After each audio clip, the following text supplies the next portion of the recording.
told on that trail. That is part of our heritage, and environment. I won't even talk about that, but that environment is actually, parts of it are pretty shabby, will look really good like the cut once was, if those people can remember it, where that through town planning was fixed up. And let alone carbon and all those other benefits that most people firstly think of. Another one here. So we've actually, as a group, sort of looked at an option for a trail, but it's only one of a number of options. So if we go to the next one here. One more. Yeah, so that will be difficult for you to see. So that's not exactly the option that is in the draft report that's been done, that hasn't been picked up yet. But you can see it's sectionalised, there's some numbers there. And we think to get the best out of this trail, you actually have to consider every option possible. You have to look at the quiet streets, you have to look at boardwalk, you have to look at concrete, you have to look at what the benefits are for our community from each section so you can properly compare them. And that needs to be done rigorously. And that's where we think we can help. We think we can drive the rewards up and the cost down.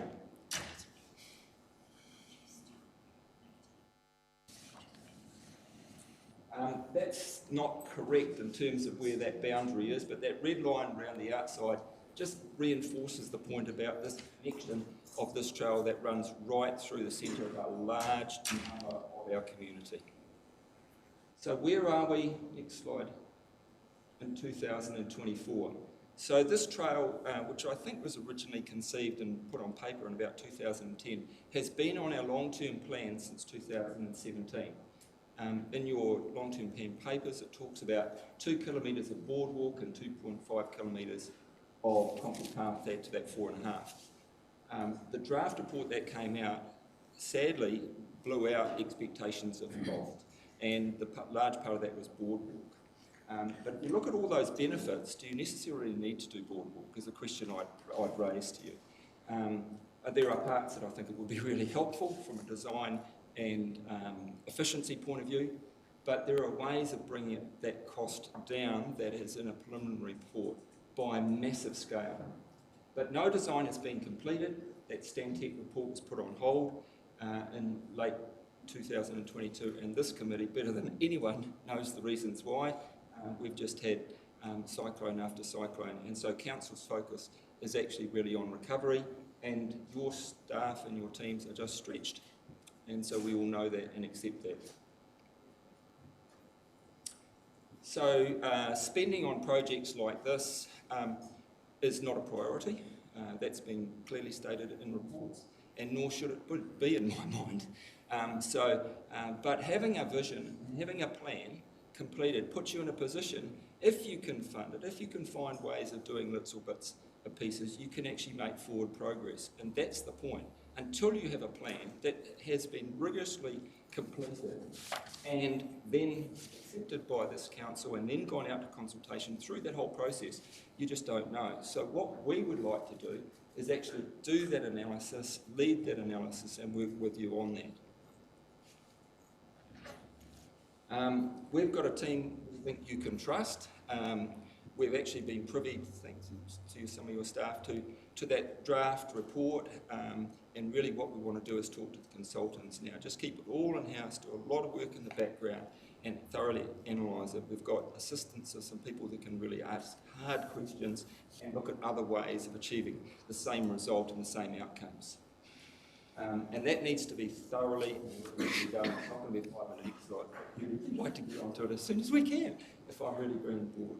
So, and we think we can help fund the local share. I think we understand the why, totally understand the why, and that's what funders want to see. It's going to be a very difficult environment. It's way different from what we've had. We know that. And there's old-fashioned ways of doing some things too. So there's not just one way of skinning a cat. We'd really like to do some of that. Yeah, and we think that'll take pressure off council staff because they've got enough to do as it is. The recovery is a huge job, and totally understand that. Jump 2 more, Heather, to the last slide if you don't mind. Yeah, 1 more. So if we were to work with council, how would that work and really what are we looking for? So this is a little graphic to show that. So on the far left there, you've invested heavily, probably, I don't know the numbers, on a report that's sitting idle. It really needs to be picked up, it needs to be questioned, and a lot of work go into that. We would like to be really leading that process with someone with council, obviously. There would be a need for some talking with council planners. It's on your land largely, and how that would work to make this all come together. And then there would be a consultation period once this group were happy with it, to seek the views of the community. And if it's been really well done, it will make sense. You'll be able to say something, we've looked at that, and the reason we don't want to do that is this, or the reason that makes so much sense is this. So it's not just firing about it, and having quite a big emphasis on driving the rewards up and driving the costs down, so the return is a really good rate of return.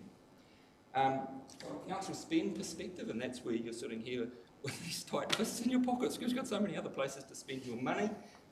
What will you spend? Be a bit of time on consultants and some staff time, and minimum. We want to reduce that. So it's not a big impost compared to what you probably can't be spending on a lot of other things. And we're not looking for anything. We're totally voluntary. We go out and do stuff. We're a working board. We're not just a governance board. So I'll stop it there. You may have some questions. I'm not sure how much time I've taken, Mary. Thank you very much for that, Lyle. It's pretty awesome. Have we got any questions for? Yes. This is music to my ears, Lyle. And I wear many hats, like I was part of this, and as a council we've done a lot. It's always great when someone comes to council and say we're not looking for money from council. Questions that I have of you is, I was part of the group when we did the Onerua, and I sat with people. There was one lady who sold her house and moved back to Canada because she was so upset that we were building that cycleway. So my question to you is, there's also a lot of consultation to be done. It might be more than what volunteers can do. So my question to you is, you say, and I'm wearing my mayoral money hat, that you're not looking for money from the GDC.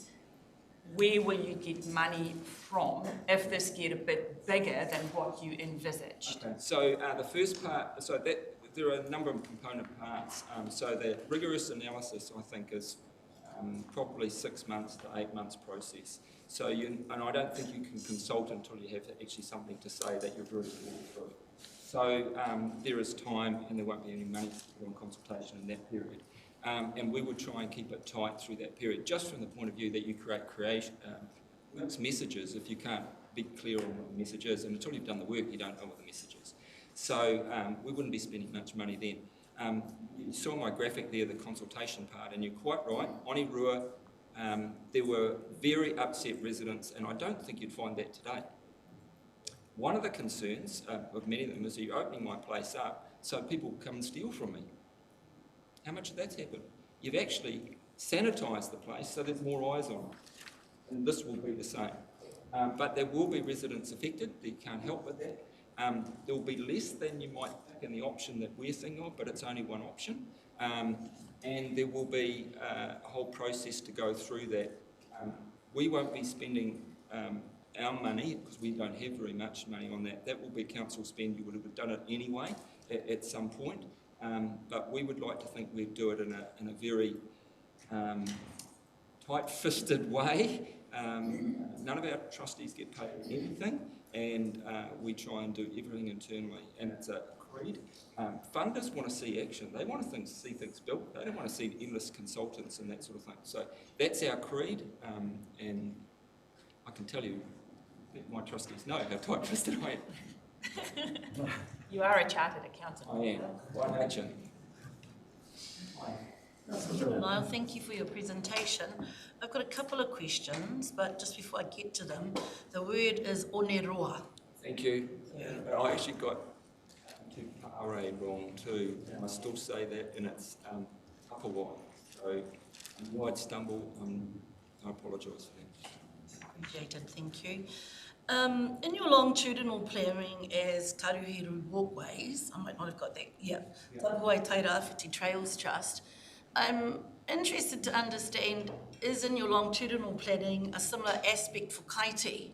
And my reason for asking that is, it seems all of the effort is on this side and Kaiti is not getting the same level of optics on it to develop this kind of operation? That's a really good question. And my reason for saying that is simply this, that catastrophic planning says that if anything should happen, it's actually only Kaiti and Mangapapa that would be left.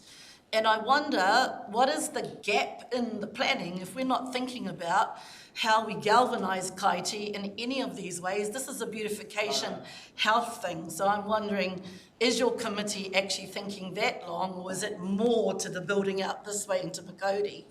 No, well, if you come to our trustees meetings, which you haven't done, you would hear me go on. I've lived most of my life in a Kaiti. So that quadrant of our city is really badly served. Yes. And what I mean by that is you have to cross really busy roads to come safely into the city. It's appalling. And so in our plans, we've ranked this as number one, so I'll be no doubt about that. This is the essential infrastructure. But we don't think it's that hard, to be honest, to build gateways into this part of the area. We're sitting in part of the solution as we speak, going under that bridge, but coming across this road is difficult. And if you come from anywhere to the left of Rupney Road, it is really difficult. The traffic is really bad. So that the answer lies in these two bridges, and it is in our thinking very much so, because if you use the word equity, and people do, that's where a lot of our young ones live, and that will really help. But we've prioritised this bit. If I was to prioritise the second bit, it would be actually allowing that quadrant to much safer join this major route through town. I hope that answers your question. It's as best as we can hear at the moment. Yeah. Can I step one back? So I live at Wainui, so I lived there as a child and have gone back there. We're blessed to have a trail that comes into town. This trust origin started with the Wainui Trail. If I had my time again and wore an equity hat, that would not have happened. Just wearing that hat. I'm very grateful that it's there, and it's used by a lot of the community, and it's used by a lot of Wainui people. But if you take people that have more options than other people, it doesn't meet the mustard. So it's there now, and we accept that, and I love it every day, I can tell you. But and there are other areas of our town that will be well served with this. If you think of the areas at Riverdale, where there are equity issues, if you have issues of Aopuni that were dealt with in the second stage of this piece of infrastructure, they really come into their own when we can complete this ring road. So, it was a matter of prioritising. That's the one we've chosen as a piece of infrastructure. Just a subsidiary, that you talk about the issues of health, and everybody knows who's lived in Gisborne since they were born, is that the reason we don't have a secondary school in Kaiti is because it got shifted to Lytton. And you make the great point about all the cars over there, but what nobody actually talks about is the substantial cost for Kaiti residents to get their children to high school, which is all this way. So, in every single way. Also, too, in our health statistics here, it's well documented in the region's health statistics that the greatest problems for health are actually on that side. So I'm just wondering, where is the proper balance? And this is more the fact too, if all of the health factors that you're highlighting for why this trail is great, then they should be even triplicate in that side. And again, we're seeing no investment there in the same way that we're expecting investment here for people who already got higher health statistics than the ones over there. So I'm still wondering on that side, where is the imbalance in terms of the concept of health within your proposal if you're not meeting that? Sorry, through the chair, can I respond to that? Yes, please. The question really is to the council in terms of its active transport strategy and planning processes. So in terms of the investment in Kaiti, the Wainui to town cycleway that NZTA subsidised was part of the trying to get safe travel into town. We then invested in the Crawford Road bypass to try and get off the main road and come down, and then what we were supposed to do as a council is looking at how do we get the connections across those bridges and then coming around Taruhiru into the schools. We also had another project which was the Rutini Road one, and that was to create a full cycleway or separated path, and we were going to do some demonstrations along that way, and other things got prioritised along the way. So the question really is to the council in terms of its prioritisation, and the trust then looks at, you know, where it fits in there. So there has been active investment in Kaiti, but the problem is trying to get over to this site and then getting the children safely to secondary schools. Yeah, we've thought deeply about that particular issue, and we think there are some solutions there. Thank you. Thank you, Chair. Lyle, I think you missed your forte. You should have been a salesman. You won me over a little bit. The cost of concrete, the cost of the bridge up the river, the two major blocks, I believe. The idea is great. That's what we want. What about backing off and using gravel instead of concrete, and then widening your scope and going into Kaiti? Yeah, so very good question. Certainly the cheapest cheapest way of doing it would be for putting some chip in those sort of things, and possibly not going under the bridge. If you actually look at what drives numbers, it's safety and surface. And there's lots of reading that we've done as a trust relating to that, and lots of science. And I hope I've tried to save it on Rua. That's why, sorry if I've got the pronunciations wrong, but that's why it's so successful. So build something once, build something right, and you'll get 50 to 100 years out of it. If you put chip, and I don't want to denigrate a trail, but if you go and have it, because it's a wonderful thing for the Tolaga, if you go and look at chip, it doesn't last very long. So you put a lot of work in, it doesn't last very long, it grows weeds really quick. So your long-term maintenance stuff of it, and it actually doesn't get your numbers. Your kids can't go along there with the man in the mobility scooter, doesn't work. The kids on the skateboards, all those sort of things just don't work on chip. So if you want to get the reward, which is the numbers, so high numbers doing it, you get the dividend, the society gets the dividend, you have to actually have a decent surface. It doesn't have to be 4 metres wide, and it can't be 2 metres. It has to, and 3 metres is sort of an international standard for a two-way. And yeah, so it could be that that we can't get the money. Just government won't have it, council doesn't have it, and you might look at then other solutions. You say, let's just put some sort of trail in, kick it off, and those on mountain bikes and those sort of stuff could do it. That could be a temporary answer, and you could do that relatively cheaply. And have to go over roads, but you won't get the numbers. And literally, if you talk to parents, they're the ones with the little kids, they're the ones that are most concerned, the nannies and the mums. They don't want their kids to be at risk. And I can tell you, as somebody who's used these things a fair bit, I'm a bit old. I don't want to be in a wheelchair because I come off second. So yeah, but it's a good question, and it's certainly something that you may have to look at to kick it off. And you could do that really cheaply. Yeah, and the community could do a lot of that for council in terms of money. Councillor. Kia ora. Thank you for your report.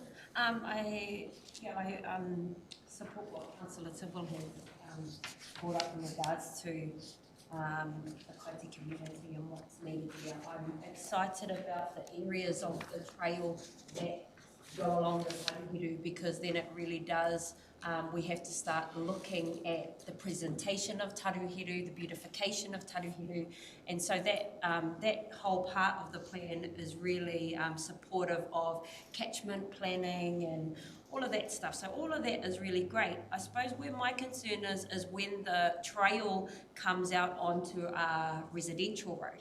So if we take the current trail on a residential road as Crawford Road, and so if you have because I go down these lots, yeah. So if it is currently, you have that 3 metre space for travel, but then you have the homes who park in there. You have the homes on this side who park in there, outside their house, because, that's where you park, outside your house. And so the thorough, for 2 cars going 2 opposite directions, it's really, really narrow. And then if you are on a mobility scooter and you are accessing that road and the residents have parked in there, then you get cut off from using that area. So and the fact that it will affect those who live on those roads more than it will affect those who don't live on those roads. So yeah, those are some of my concerns about the logistics of when that road gets put in on a residential road, how it affects the flow of traffic, the use of that space and the residents that it affects on that road. Yeah, can answer that. So there is no simple answer. It does affect them, and you have to have empathy for those people. So you have to just weigh up all those factors. So we talk about originally, I've done 20,000 Ks plus cycling in the last few years. A bit obsessive, to be honest. You don't need to be. But so I come in on that Corpus Road most mornings, and I do it twice. And there's, at the moment on Corfu Road, there's only one place that is a bad offender.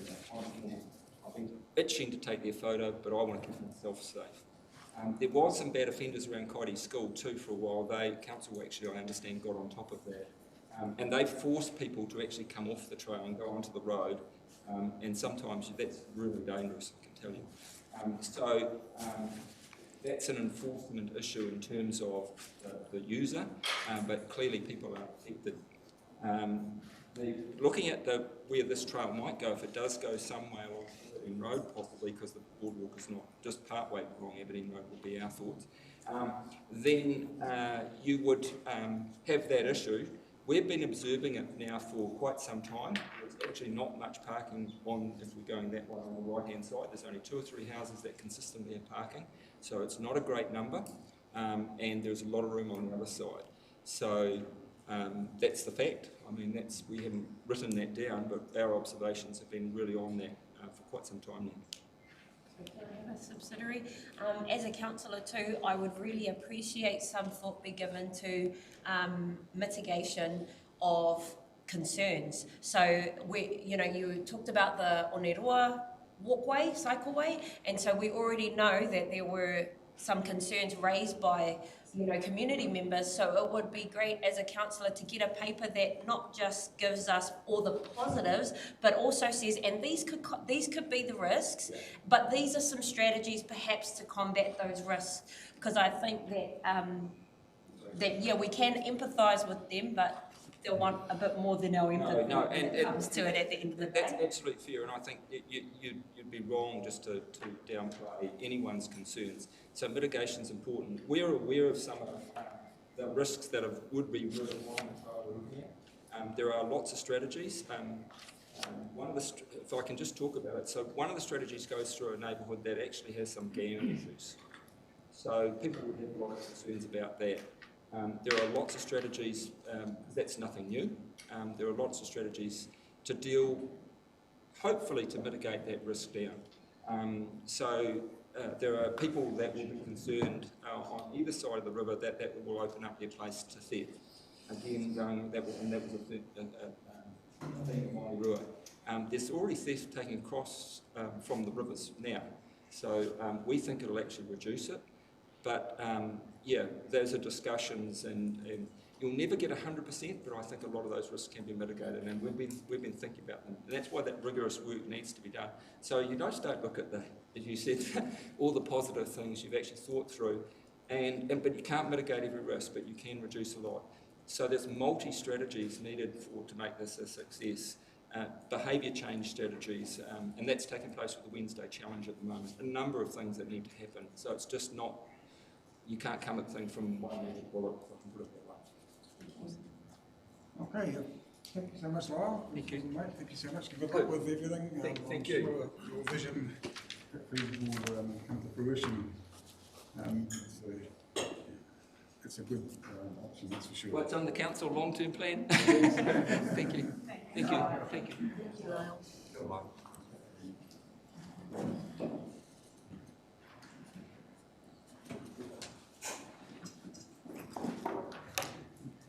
Okay, we'll get back into it. Thanks very much for that. We have no extraordinary business, no notices of motion on aware, and no adjourned business, so we'll go straight to the report on the community occupancy leases ministry, and we've got Chris. Oh, they're already. Morena. Morena. So the paper that I'm putting to you today is on the matter of the reissue of the 4 community occupancy leases at Inner Street. Just by way of reminder, this has been an issue or matter that's come to 2 previous council meetings. We've had quite a lot of discussion at this table around the leases. The recommendation I put to you is for the reissue of these leases for a maximum term of 5 years. Now, the reason I've articulated that was off the back of the recommendation made at the last meeting, or the decision you made at the last meeting, to not grant leases for 10 years. But if I look at the council minutes that have just been passed at this meeting, it also resolved 5 years plus 5 years. So from my point of view, I'm just a tad confused if your intention at that point was to actually grant for 10 years, or I think your intention was only to grant for 5. That aside, so I guess that is the background as to why my recommendation says 5 years. Just for your information, I have talked to the clubs about this potential 5-year term. They have unsurprisingly reiterated back to me that they persist with their request to council for a term as long as possible, for all the reasons that I've outlined in previous reports. Just for your information, the longest term possible for any lease in this instance granted under the Local Government Act is 21 years. So that essentially is the term that they are seeking from council.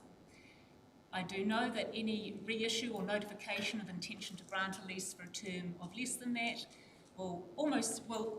anyone can submit on that, and the clubs have indicated that they would, which is fine, which is all part of the process, but just want to bring to your awareness that this 5-year term is not accepted by the clubs, and I think some of you might have had some discussions with them on that basis. Thank you, Chris. Councillor Reid. Thank you. I just do want to talk about this. I've spoken to Peter Grealish from Gisborne Musical Theatre. So there are 80 to 100 metres, and of course thousands of others who attend the shows that they work hard to produce. Last year they did two big musicals. They were there for 8 months, 3 nights solid, and up to opening night for 3 weeks solid. So I just wanted to be sure that everyone around our table is aware that that group of people have endured 5 years of uncertainty leading up to this point. They've been offered several different things, but different staff minds have changed. There was one offer for the group to buy the land, which went away to investigate but never came back.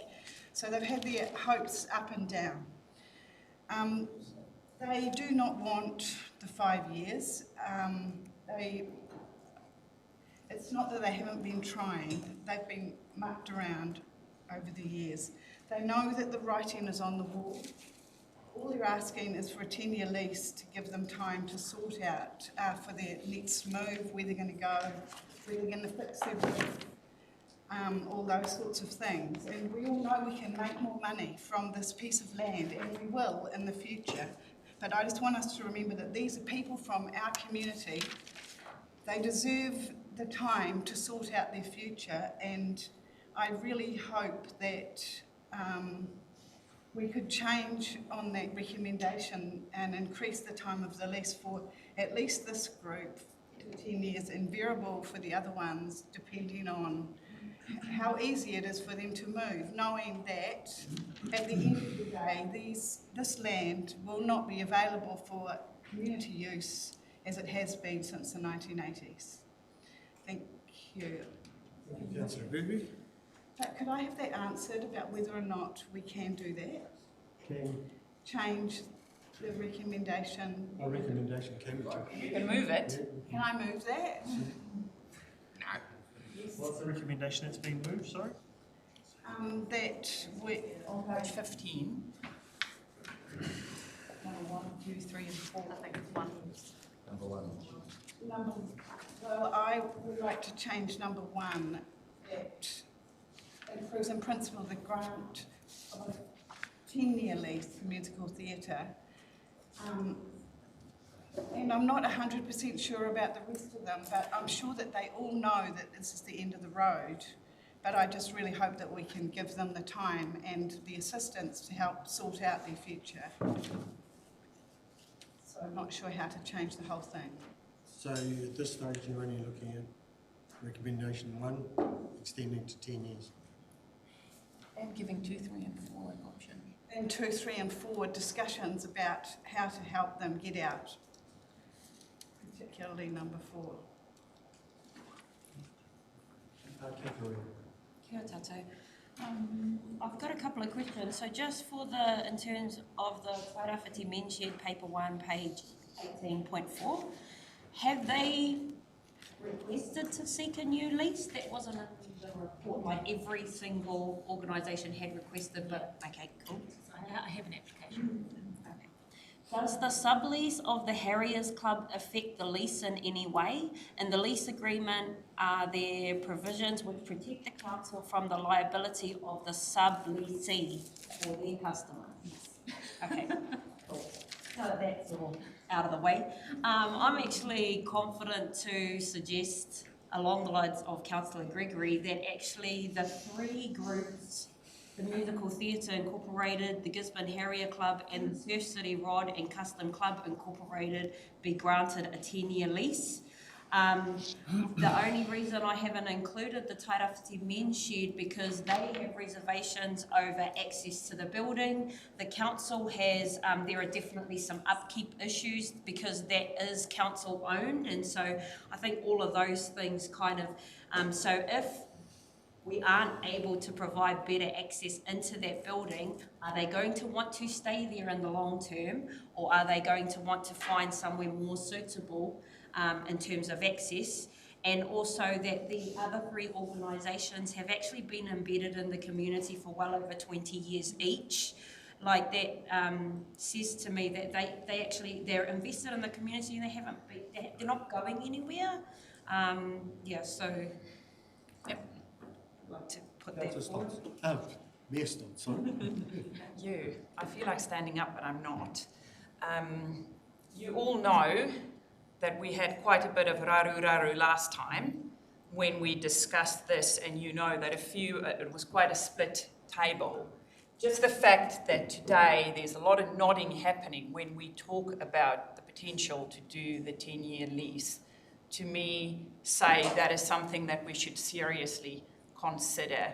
I do support what Councillor Gregory has said. I am not sure of the wording yet, and if the wording's not clear, I'm quite happy to make a new recommendation. But before I do that, I would like to ask from Chris. I absolutely support the 10 years for the Musical Theatre Gisborne. But what I would like to see is that up to now, Chris, you only had the authority to go to these organisations and offer them a 5-year lease. What I would like to see, if we are going to go with the 10-year lease, and it's going to be voted down or not, that in the recommendation it can then reflect that those, I know that, and I know because I've dealt with MTG before, and they would be really keen for a 10-year lease, but that we then go back to the Harriers, the Surf City and the Men's Shed, and let them know that there is the option of the 10 years. So I would just like to have an information from you if you see it as a viable option to then go back, because then I can amend the recommendation. If I could just come in there, I think that's why we got to where it's minuted that we said a 5 plus a 5. Yeah. I think that's where that came from, because then it's still a 10-year lease, but it's kind of making sure that they're thinking about what they'll do in a 10-year period. So then, if that is I want to state in our recommendation that we say a 5-year lease with the option to renew for 5 more years, because what we are signalling is that yes, we do recognise that this table decided on a 5-year lease, barely, but we also recognise, and it's noted in our minutes, that we give them that surety to carry on for 10 years. But the writing is on the wall that there might be other plans for that area. So if the mover is happy to state the 5 plus 5, I will be happy to second that recommendation and put it to the table. Councillor Gregory, are you happy with? Very. Sorry, through the chair. Can we just be very clear on the wording? Yes. In terms of a public notification, it has to be quite clear what the maximum term is that you're intending. Right.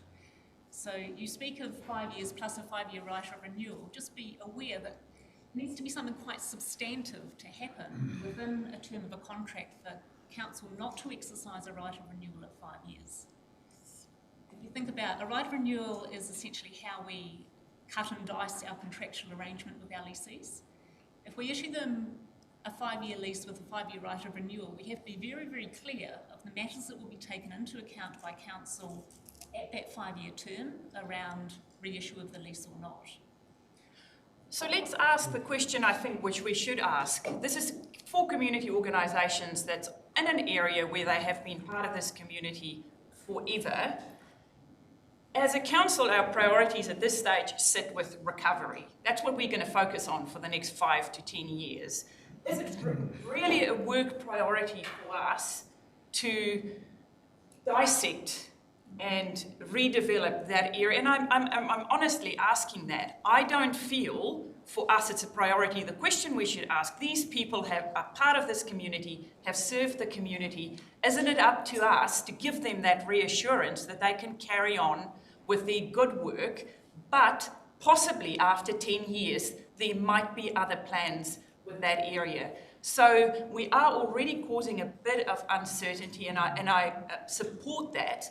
But isn't the real question that we're asking here, are we comfortable for them to carry on in the next 10 years doing the good work that they do in our community? I think the question to that is yes or no. Thank you. Thank you. Councillor Alder. Thank you, Chair. I feel we've been over all of this. We voted on it 3-7 already. And some of the background that hasn't been covered, the council spent $10,000 investigating the sale of the sections. And also we talked about the numerous properties around our area that are leased at varying rates to varying sectors of the community and are used at varying levels. And the thought at the time, I thought, was that we're going to have a look at the whole system and try and get some rationalisation going on between all the little groups and all the little properties that are involved.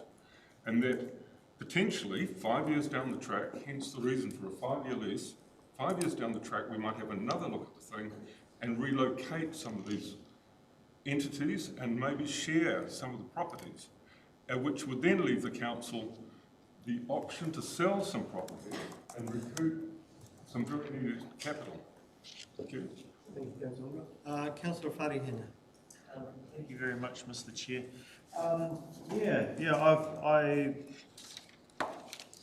I thought that we had specifically defined, and it's been determined in the minutes, we had specifically said 5 years with a right of renewal for 5 years.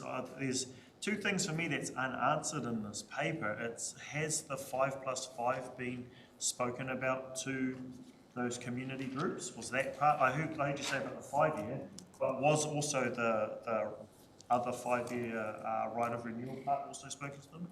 Not expressly, because the community group picked up on the council resolution to not grant leases for 10 years. So 5+5 is 10.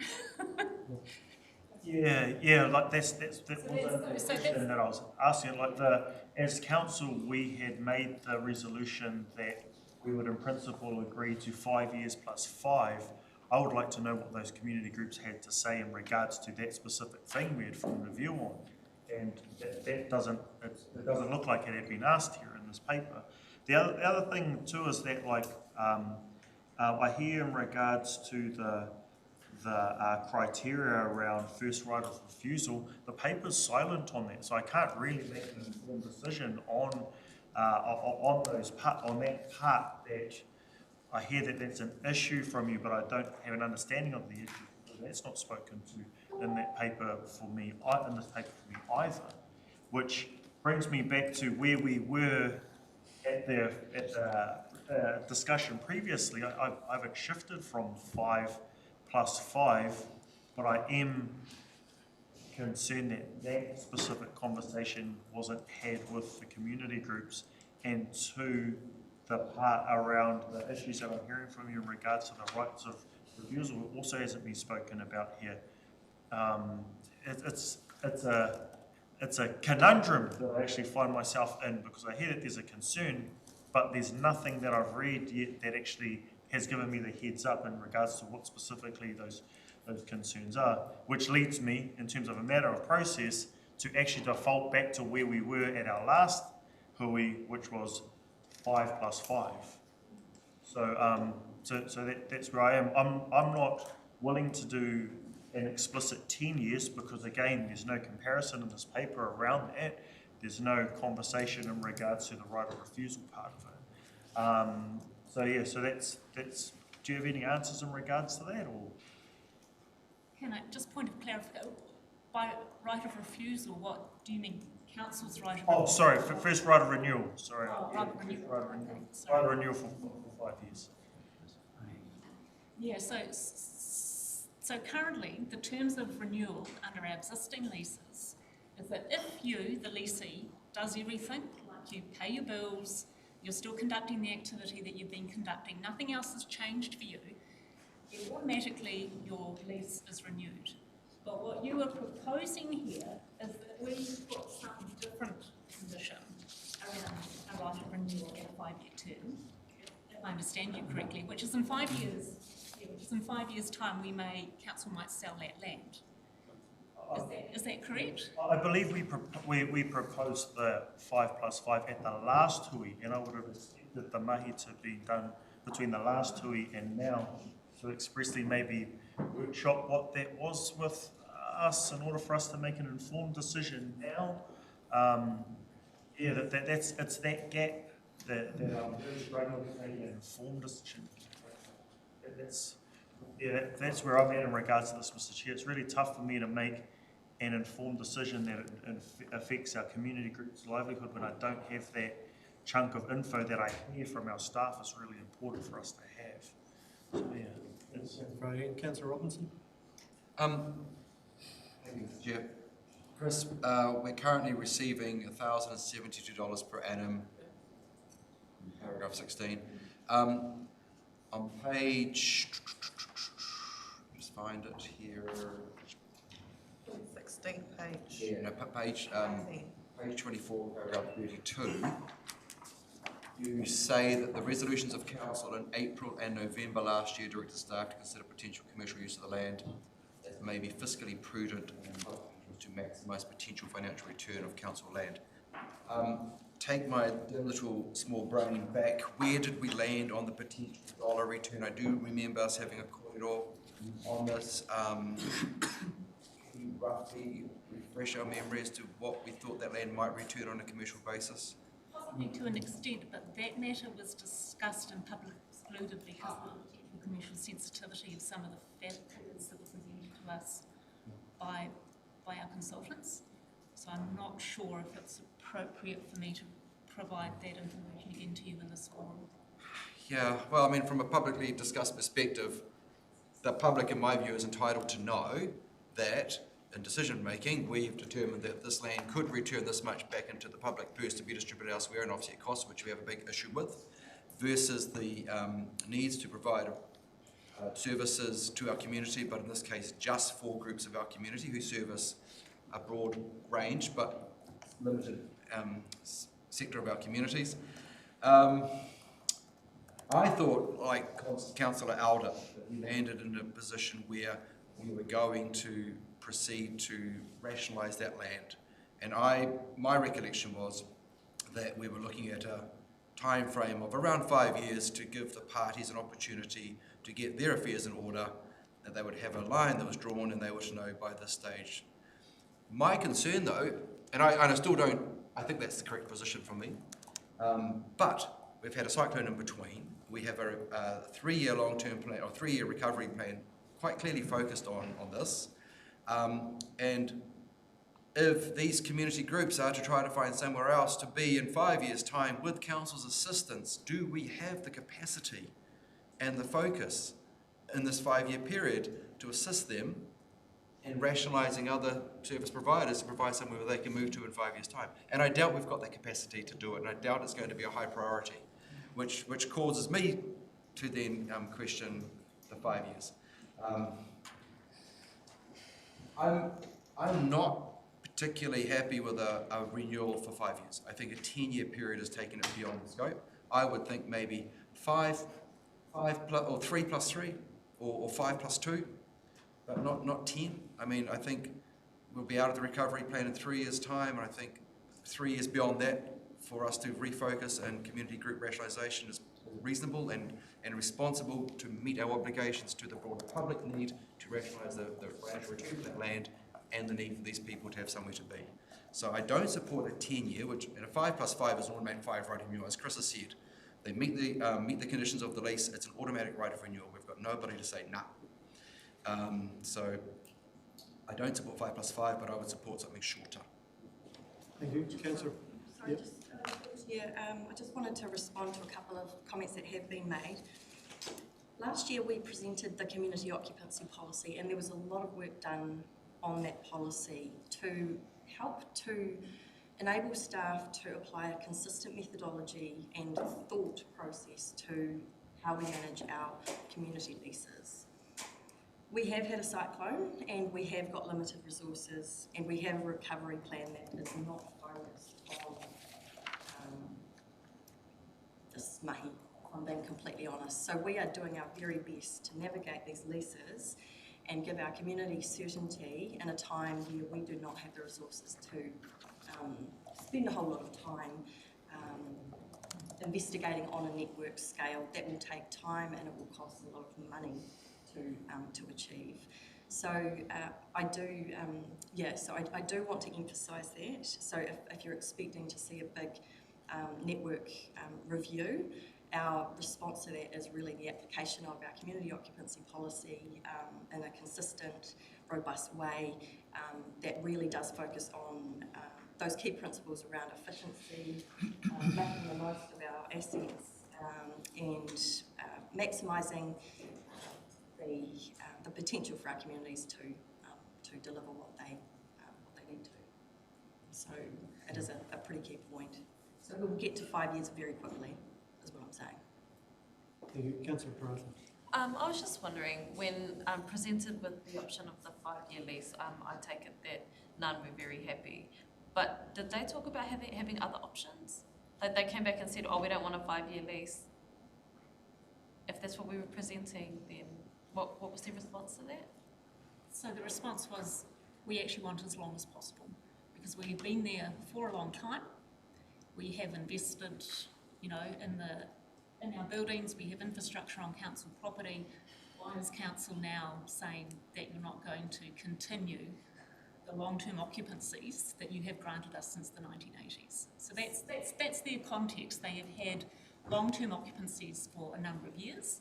They do not accept, I suppose, because they have a vested interest, clearly, their view is that council now determining that this land should be used for a different purpose is something that they either don't understand or they don't accept, because they've been there for a long time. Understood. But so if we go back and say it's 5 years, then what? Well, for a start, I would doubt they would actually sign a 5-year lease, which puts us in a position of them potentially having to terminate the existing leases which are rolling on. A 5-year time frame, I can be frank from a practitioner's point of view, to reiterate what Michelle has said, a 5-year time frame doesn't really give us enough time to work through the myriad of complex issues, both for these clubs and for council in respect of our ongoing use of this land. Which is why our initial recommendation was that council accept that we retain this land in the medium term, because it's in council's strategic interest to do so. Right. So here's my perspective. I support Councillor Gregory's overall perspective in regards to the amendments to recommendation 1, and that they should have a 10-year lease. Never been told to speak up before. So I support that recommendation. I think that's a massive co-op, and I think that the arts definitely adds to our community. So I get all of that, and I know that each organisation adds to the community, but it feels like we've already had this discussion at council table. It that 5+5 kind of is where I'm fitting, mostly because in 5 years' time, they should be considering about moving out. If in the event we get to 5 years, they're not ready, we're not ready, play on. But to give them a whole 10 years and then in the time we're ready to move, we're ready to change, you know, like I sort of sit in both camps. I support what Councillor Gregory is saying and I support what Councillor Alder is saying. I sort of vote that 5+5 because 10 years is a huge period of time. Yeah. Thank you. Councillor Hiruai, who hasn't spoken yet. So. Thank you. Thank you, I've listened to everybody, and thank you for the report. I'm still in favour of the 5+5, and like Tony, what's your name? Councillor Robinson talked about the combined on page, point 16, page 19. The current combined income to council from the community occupancies on this land is 1,072 per annum, which is like $6 a week each. Yeah, I will seriously know who pays that. If they are doing, Councillor Gregory spoke about the musical theatre having a fantastic year last year, and they do, the musicals are great. The stuff that's coming out of these organisations are great, absolutely necessary for our community to do those things, but they also need to be paying rent, paying, a relative to whatever else is going on around here in Tūranga. So that's my position, is it needs to be seriously looked at, and 5 by 5. Councillor Thompson. Yeah, but for me, we just sort of seem to be going over what went over last time. It was a split decision last time, 7-3, and there's a few members in the room here who weren't part of that robust discussion. The reason we got to the 5 years was to be in an alignment with the Roberts tree surgeon lease. So that's where the 5 years actually came from, so the leases would end up at the same time. There's also the discussion of areas subleasing their building and actually making a profit on the lease, which also I think is relevant information that isn't in this paper also, and that some of the members who weren't in the last discussion aren't aware of either. Yes, I'm happy with where we landed last time. I feel we discussed it for a long period of time, and there's a lot of factors that sort of got us to come to that. So yeah, and we were wanting it, knowing that we did have intentions to actually get proper value back from that land down the track, and that it wasn't going to continue not like this forever. So yeah, that's where I sort of sit. Yeah, in our recommendations, there's nothing about 5+5. So if that's what we agreed on last time, I would have thought that's what would be in the recommendations. So that's the thing that I'm a bit confused about. I know we did discuss this greatly, and these community groups have been there for a long time, and they've actually contributed a lot to the welfare of this town. So 5+5 I was happy with when I looked at this to start with, in 4 or 5 years, but I thought, well, it's actually different to what we agreed on. So I don't, if the recommendations are saying 5+5, I'll be happy to move it. Right, well, we've been around the table, and Debbie, I'll give you a right of reply because you are the mover. No one's moved the recommendations as we've got at the moment. We have had new recommendation, which is for the 5+5, and that was moved by Councillor Gregory and seconded by Councillor Stoltz. A few people have put their hands up. It has to be absolutely new information. I don't want to relitigate that. So if you assure me that it's absolutely new information, I'll let you, and then we'll give Councillor Gregory right of reply. Thank you. Chris, or Michelle, so that point 16,062 a year, is that with the new lease? What would the potential rental income be, approximately?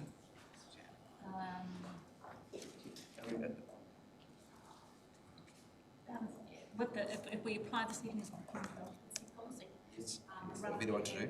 that's an increase on that total amount of probably about 5,000 a year across those existing leases. Go up to 5 or further 5? Further 5. So about 6 and a bit. Thank you. Was new information? That was sort of, I was going to ask, are we able to move the rental through that period? And also just, have we assured them that we're not wanting to kick them out? We're just trying to be responsible for the rest of the ratepayers to rationalise the whole thing, that we won't leave them high and dry. Okay, thanks. So the recommendations that have been moved are approved in principle to grant of a 5-year lease, and added to that will be with a 5-year right of renewal.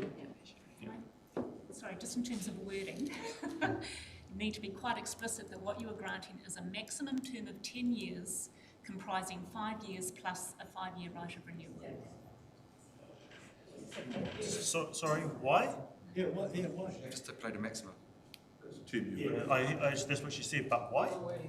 Because contractually 5 year, if we enter into a contract that says 5 years with a 5-year right of renewal, it essentially says you've got a lease for 10 years subject to you meeting these certain terms and conditions. So in terms of public notification, we have to be quite specific about the term that we are intending to issue a lease for this land, even though it might be subject to various conditions. We are offering these people a 5-year lease with a 5-year right of renewal. Thank you. Yes, please. Sorry, just through the chair, just in terms of that too, and clarification of the wording, with the 10-year, 5 plus 5, however that wording, is the intention that that also applies to the men's shed incorporation, which was quite different to the other 1, 2 and 3, and was always set up as a temporary arrangement? Yes. Is that captured? So your intention is to give them also a 10? No. So I think that you've also got Roberts. Yeah. Roberts is a commercial lease. Roberts is not in the That sits outside this discussion, I think. Yeah.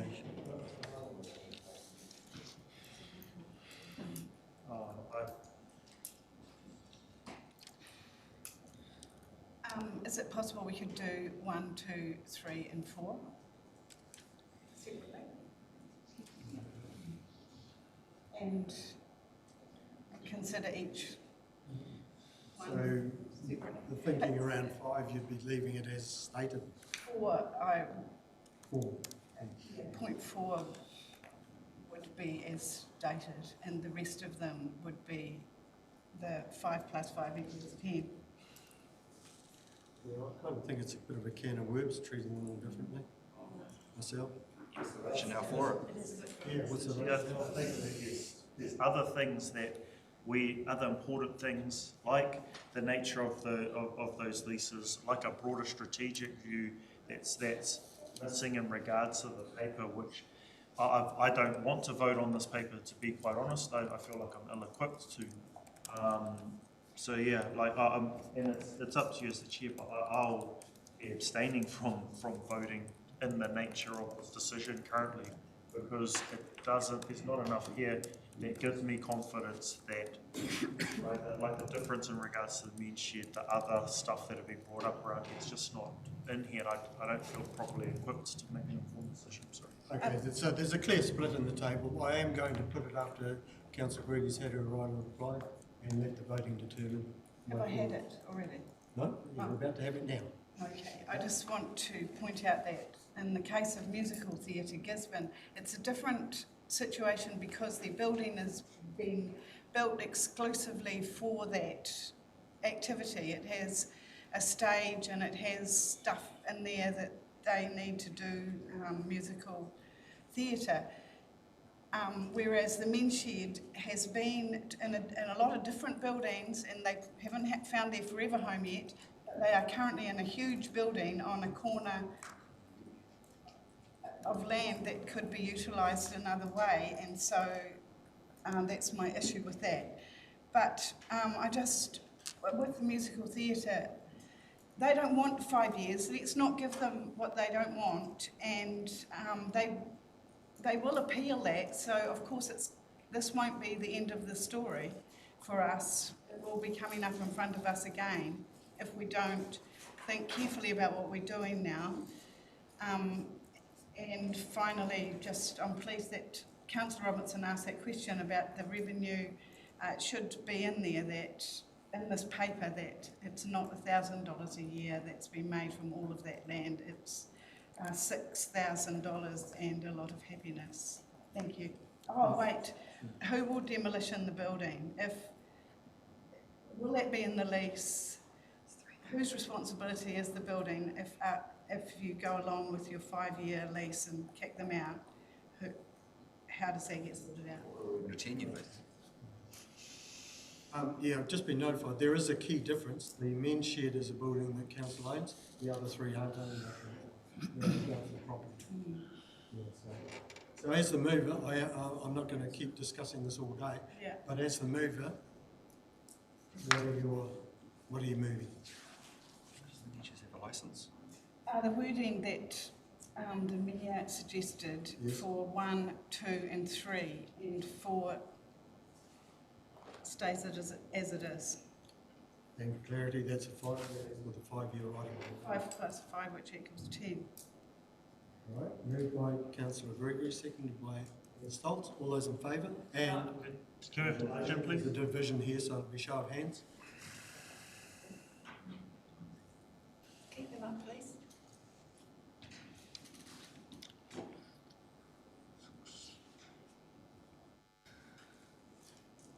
So I'll have to give you the names so it's easier for you to write. We have Mayor Stoltz, Councillor Gregory, Councillor Cranston, Councillor Ria, Councillor Foster, Councillor Kalfa, and Councillor Parada. 5 plus 5 before I missed it. 5 plus 1. Anyway, sorry. And Tibble. Councillor Tiller. And against? Councillor Alder, Councillor Thompson, Councillor Wharehinga, and Councillor Robinson. So it's carried. Thank you. Cup of coffee. Right? Oh, I need it. Yeah.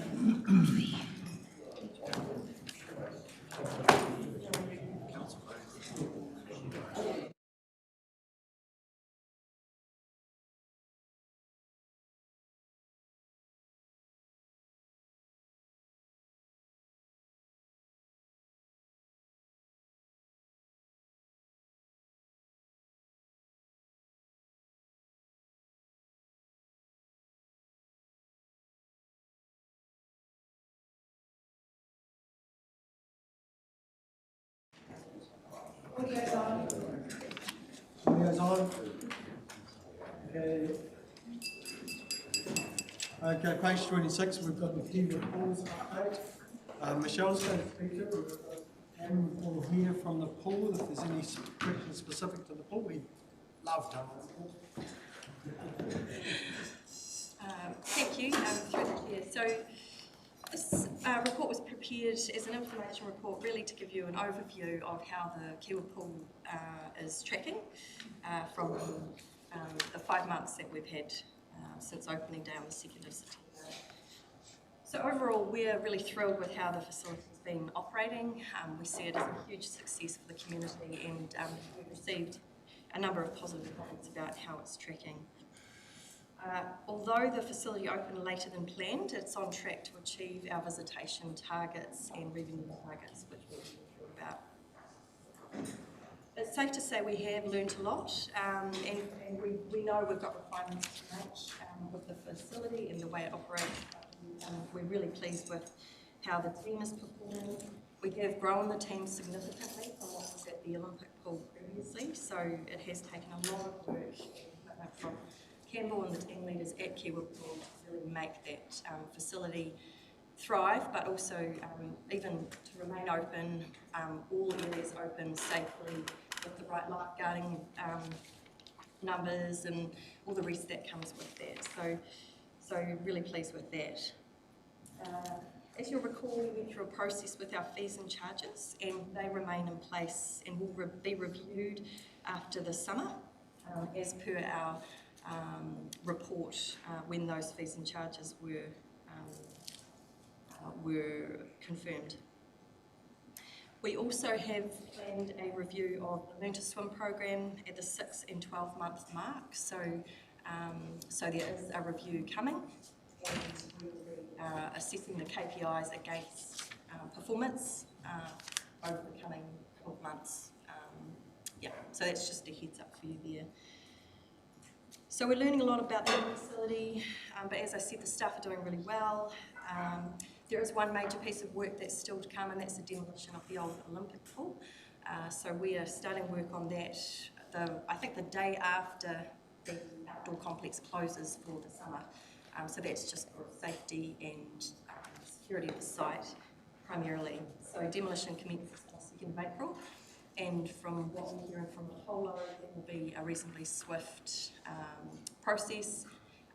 And I think it's maximum a couple of months to see that site cleared and remediated, ready for what may come of it in the future. So yeah, happy to take any questions that you might have. Before we go to questions, Kevin, well, the reason that they're doing that demolition so close is to make sure that the grass and everything that they're going to lay has a good month or so to semi-warm climate to actually be established. Otherwise, all of that work gets flushed down the drain. Thanks, Cameron. Councillor Robinson. Thank you, Michelle. The 6 monthly reviews, I read the review, but I didn't read the report, but I didn't tag it. Is there two matters we're going to be reviewed at the 6 month period?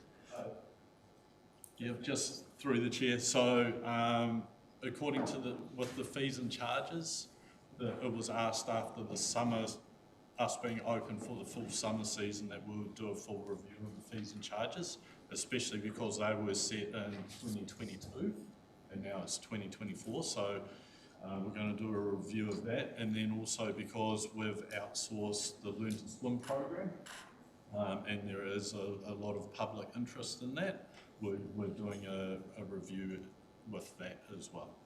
Right. So when might we expect those review reports to cross our desk, please? And I say that simply because I would not like it to cross our desk in December. Yeah. Yeah. So the fees and charges, we're in the process of having a discussion about getting we're asking some external people to provide us with some up-to-date benchmarks on that. So we would expect that to be done by July. For the Learn to Swim one, that will be done in-house, so I would expect that to be done relatively quickly. Thank you very much. Thank you. Councillor Pryor. Thank you very much for the information that we've received. It's exciting to see so much positivity and so much use of the Kiwa pools, considering all the debates and conversations we've had prior. It's quiet today. Very quiet. Really demure. Okay. Sorry, excuse me. I did actually have a question around potentially the demographics of the 100 families that are enrolled in the Learn to Swim program. Just generally, like, are they town families? Are they coast families? Are they Māori families? Like, do we know anything about them?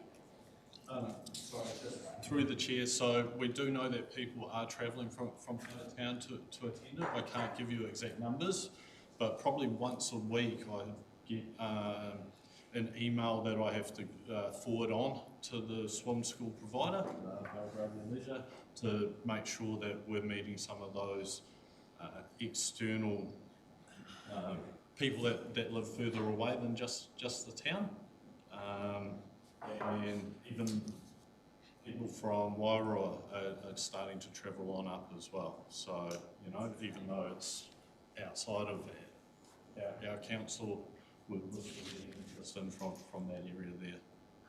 The other question I had was around point 14 on page 28, which is about staff being abused by the public and police having to be called on 3 separate occasions. Are you able to give us just an overview of what the main issues are? Like, what are the main issues that are causing staff to be abused? People not respecting the pool rules, and we have an education philosophy, and then we ask the person to leave if they don't want to be educated and they're not being mana enhancing in our facility. And then if they choose not to leave at that time, then that's when the police get called. By not respecting the pool, are we saying destructive or dangerous? More dangerous than destructive. We've noticed a real increase in the number of whānau as a whole coming to the pool, especially with the green space right in the middle of the pool now.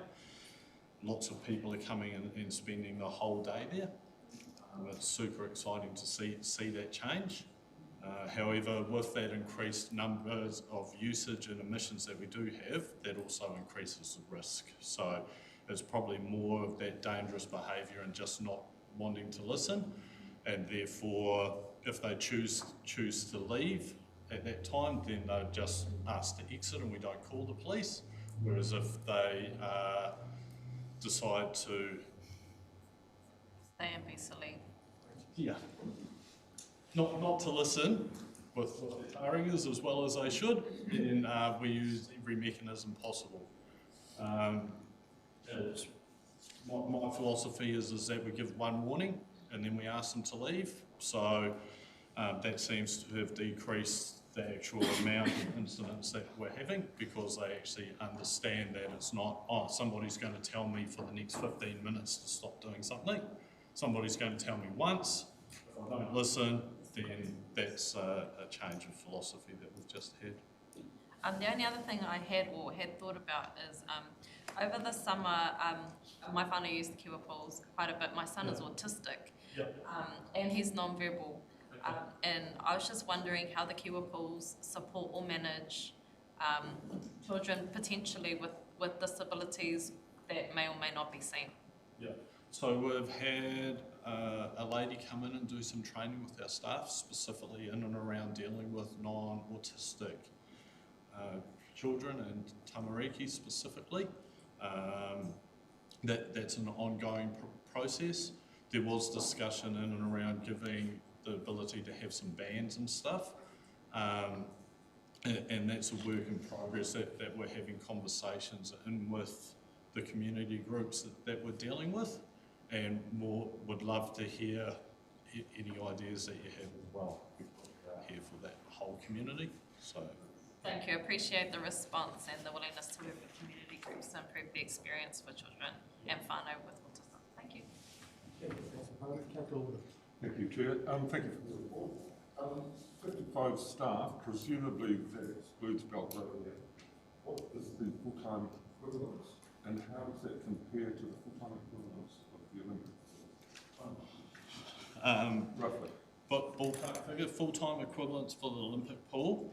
I was only there for a short period of time. I think they had full-time equivalents sitting around 11? Yeah, I was going to say 12. 12? Yep. 11, 12. And our full-time equivalent sits at around 30. That's an average across the whole year, because we do open the summer complex for a period of time as well, which has 5 additional swimming bodies of water in there that we've got to meet pool safe requirements for. Thank you. That's you, Councillor? Yes, thank you. Councillor Whānau? Thank you very much, Mr. Chair. Thank you for the report.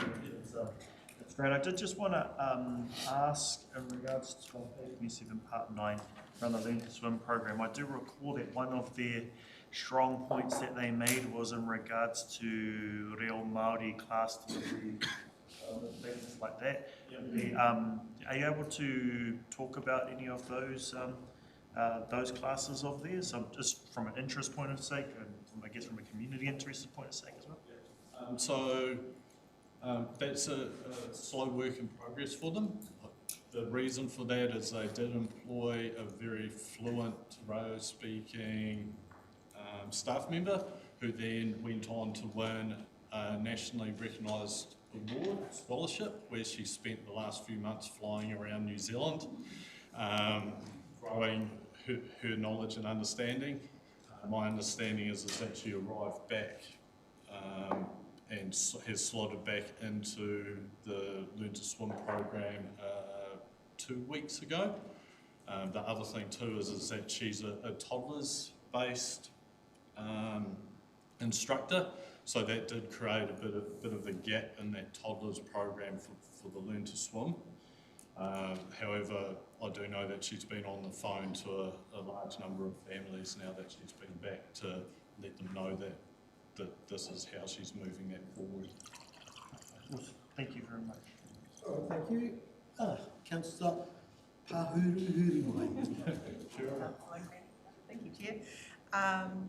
Yeah, it's exciting. Thank you for the report, and it's great to see that some of the innovative ideas you've had too, like around the manu competition. I heard about that over the week with my son and started talking about it. So you know, you're doing things quite differently to reach into the community. So you know, to have 230 spectators at that event, participants, that's pretty cool. And good to see that over the Rhythm and Vines you made the most of gathering in their full entry fees for 2,500 people that came in per day.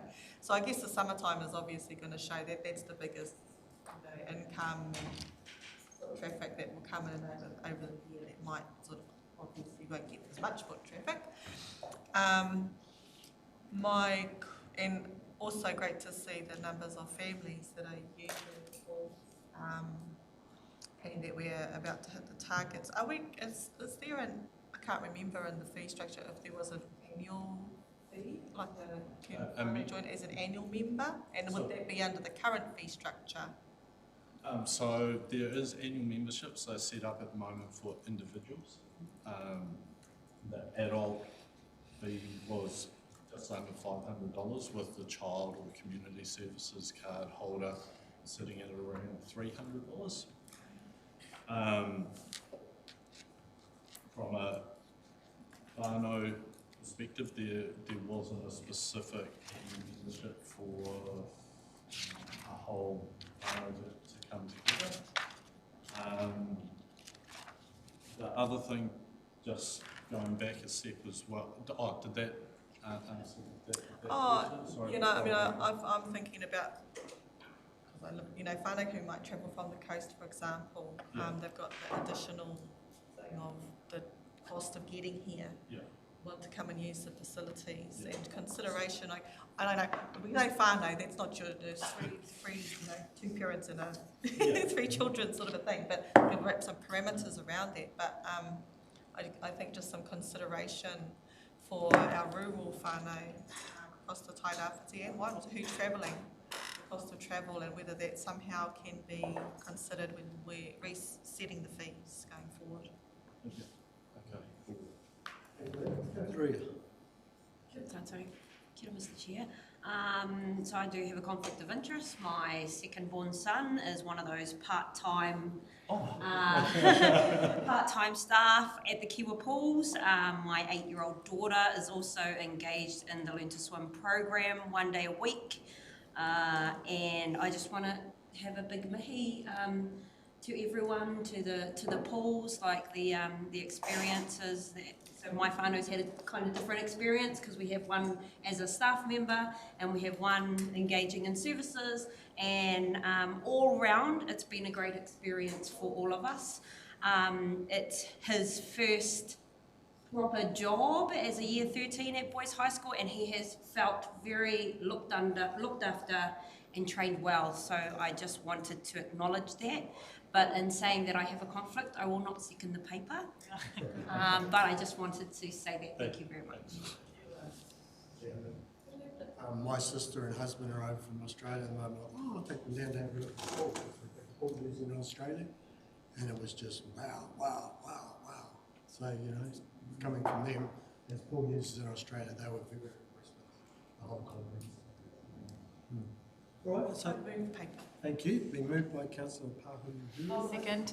And second by Ms. Fox. All those in favour? Aye. Against? Carried. Okay, and the last one we have is page 31. Impact temporary licences to occupy residents.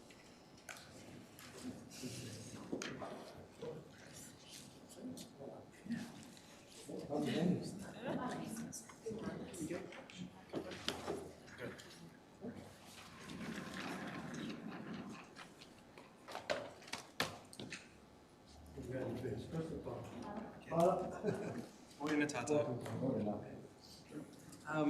Look, this is pretty low impact paper, but ultimately just an update on the process that we're undertaking to streamline how we can grant licences for commercial activity within our reserves. Within the paper, we've kind of outlined some of the challenges that we have in terms of granting licences for commercial activity off reserve land, but ultimately, if we take a step back, our team is of the opinion that there can be benefit in commercial activity on reserve land where that supports its primary recreational purpose. Our community facility strategy is quite clear that our destination parks are places where we want to encourage people from across the region and outside the region, and that we want to sustain their visit for a half day or a full day, and we know that commercial activity can be beneficial in that. The process we're proposing is to effectively preemptively notify the types of licences that we expect to grant. So we say to the community, these are the types of licences that we expect to grant, these are the expected impacts of such licences. We can receive their feedback, and then from there our officers are far better placed to grant those short-term licences which are otherwise far too cumbersome to issue. So the process hereforth is for us to go away and investigate that and come back with a really firm proposal in August as to which sites and which activities. Thanks, Lon.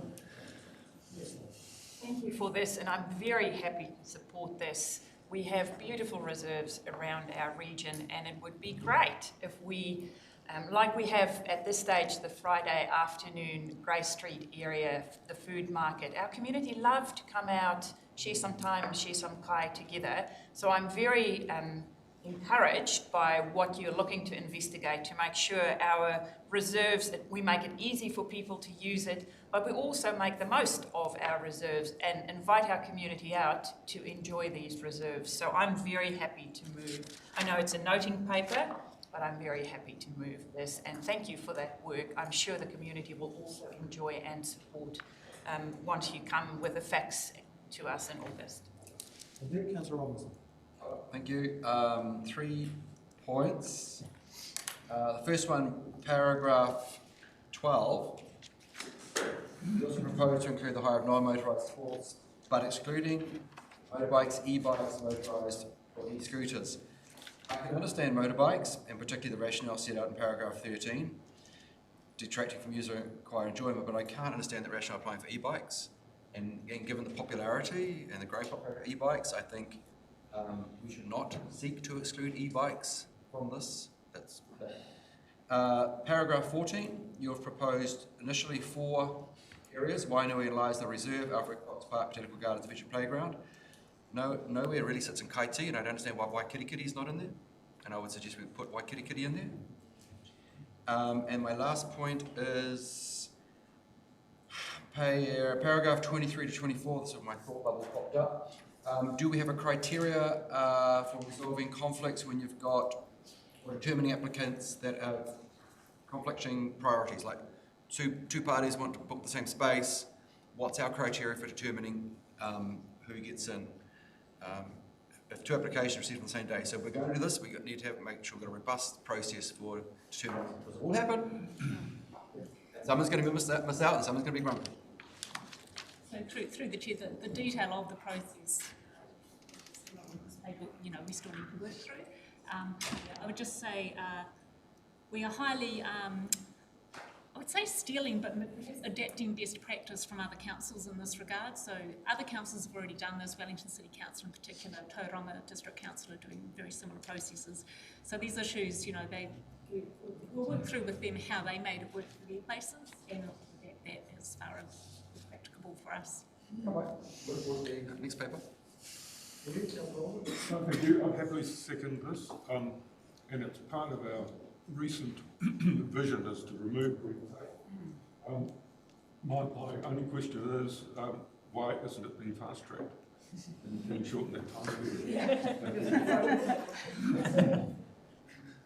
Why hasn't it been? Through the chair, I think that can we shorten the time frame?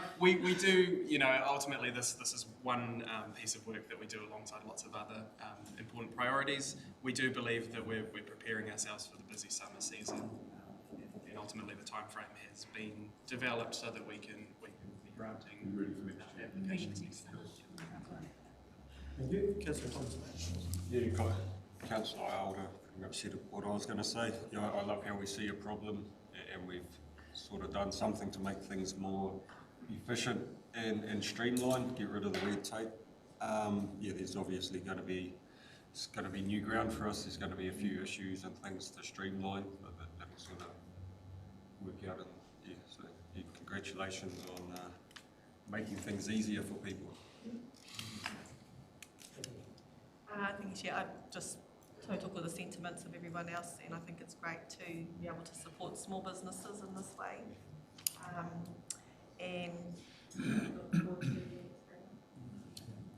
Thanks a lot. Okay, been moved by Mayor Stoltz and seconded by Councillor Alder. All those in favour? Aye. Against? Carried. That's us. I do have public excluded, which is minutes only. Can we move to the public excluded? Second.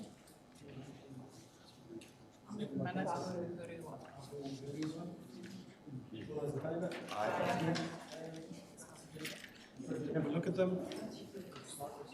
Yeah.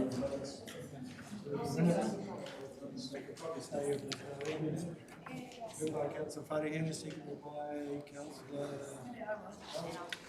Gregory. No matters arising? No. Okay.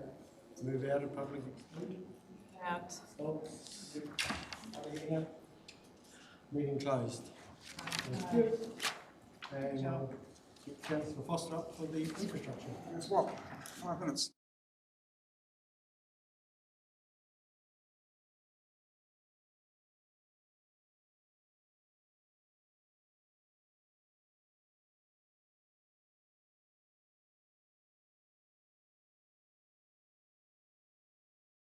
There was just a little bit more confirming some of the parts where they want to implement some of the works, and I think there's some making sure the budget, everything is on budget as well. So just confirming those final things before they start. Thank you. So they're keen. They're still keen. Just correct a slip of the tongue. No. All right, there's no leave of absent, acknowledgement and tribute, none. Public input on petitions, no. Extraordinary business, no. Resolution, no. Adjourned businesses, no. So we're going to page 8, reports of the Chief Executive and staff information. Page 8 for the Journeys infrastructure projects. Yeah, sure. I'll would like just to go through each slide, and if you want each project, and if there's an opportunity to talk with that project, rather than leave them all to the end. Okay. So one thing I have found is that you're going to get lots of numbers, and all the numbers are correct. It depends on what time you're talking at. So, you know, in terms of Gabriel, yes, we had 1,200 faults, you're right. As we move on to today, we've got 64 bridges which are impacted. So you'll get figures, so it may sound it's conflicting. It depends what the question is and what is the point of time. So I'll start moving through this. This way to you. That's always a test. Oh, there we go. This is East Cape Road. There's a drone coverage of this, so we'll show it after this presentation. The project's actually running well now because the contractors are back on site. The Occupancy bridge that was causing the main concern is now fixed, and we've been able to finish it. This is the last PGF project, and and it's going well as long as our biggest concern, we're in a coastal marine environment, and we're just making sure our contractors and staff are just it's really we've got a lot of locals there who are watching it, but let's check out, and that will complete that final project. Everything's on budget. There's from the project team, we've got no concerns except that potential environmental things. So we're quite comfortable with that project. This East Cape Road has caused a lot of issues over a lot of years, is that correct? That's right, absolutely. And it's been fixed and then happened again. And so at this stage, this is PGF funding, which came a long time before Gabrielle. And so perhaps if it happened today, it could get into one of those roads that we may not fix because it's in the state of being an expected result.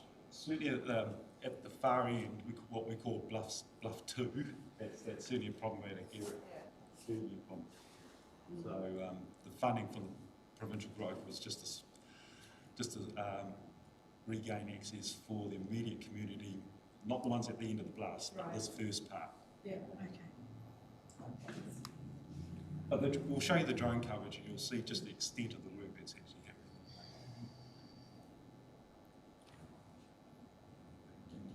Oh, is it easier now or is it better to... It's a lot easier to do at the end. Okay. So I think I've gone. Okay, no, that's fine. 1,000-year bridge. Yeah. I seemed to jump, I thought I was on the 1,000-year bridge, but I wasn't. The reseal program's the capital program, $13.6 million. You may have raised some points that we're certainly tracking ahead of progress with there, we are. Fortuitously, we've got and our contractors and staff are making sure that the work is being actioned. So one thing I have put in there, even though the budget is, the overall budget of those 4 items is 13 million, there's going to be some ups and downs in there. The operational team, capital team realise there's a lot more drainage work that's required, so we're going to overspend in the capital drainage budgets, but we'll underspend in other budgets to meet that bottom line. Okay. Yeah, so the main areas that we're focusing on is there was a budget of about 1.1 for drainage renewals. That's probably going to go very close to 2.1.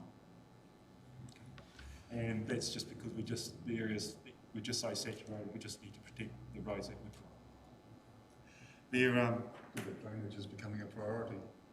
Yes. It's amazing. Yeah, it is. But the overall budget will stay the same, the capital line will do that. So we've already had discussions with our, not account, but funders, the agency, as long as we hit your bottom line, how it goes in between is actually up to council to manage.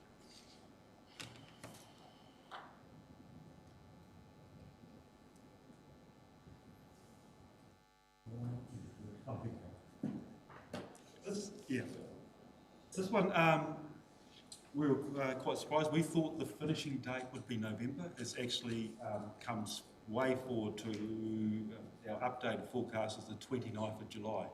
Now that's kind of given us, the project team, a bit of a serious job, because we've actually, I'll be honest, we've looked at ourselves and we said we don't have the capability to actually do a opening for the standard. When you think of the artwork and its significance, it's actually going to be a very important piece of infrastructure. So we'll be talking with Tim, obviously, as that it's probably not, we don't have those skill sets to organise something of this nature.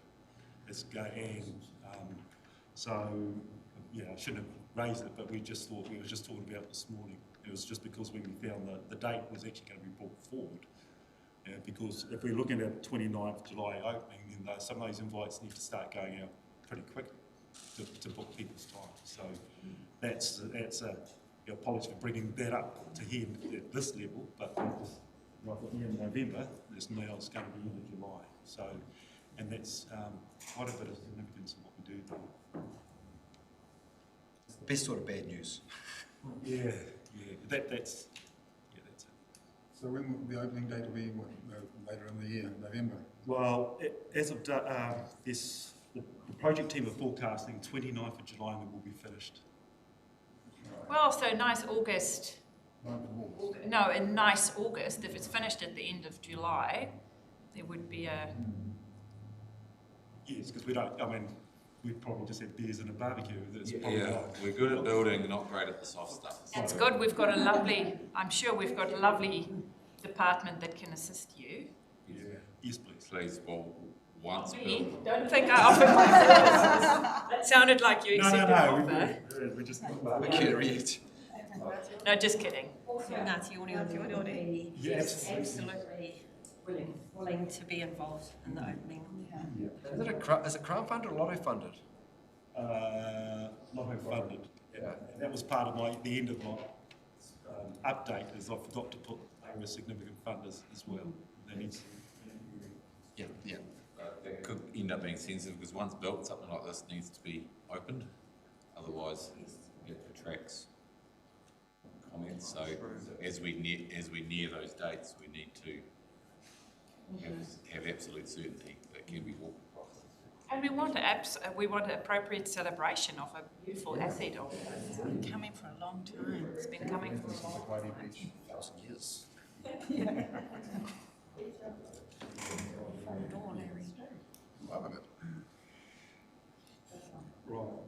Right. This one might take a bit of time. So, as of today, we've said it's 1.9 million tonnes. We've got a team who've just reconfirming where that's those figures. After Gabriel, we had 3 different events, and what we found is some of the material was mobilised along further down the reaches. And so, yes, the tonne, what we're doing is confirming where that is.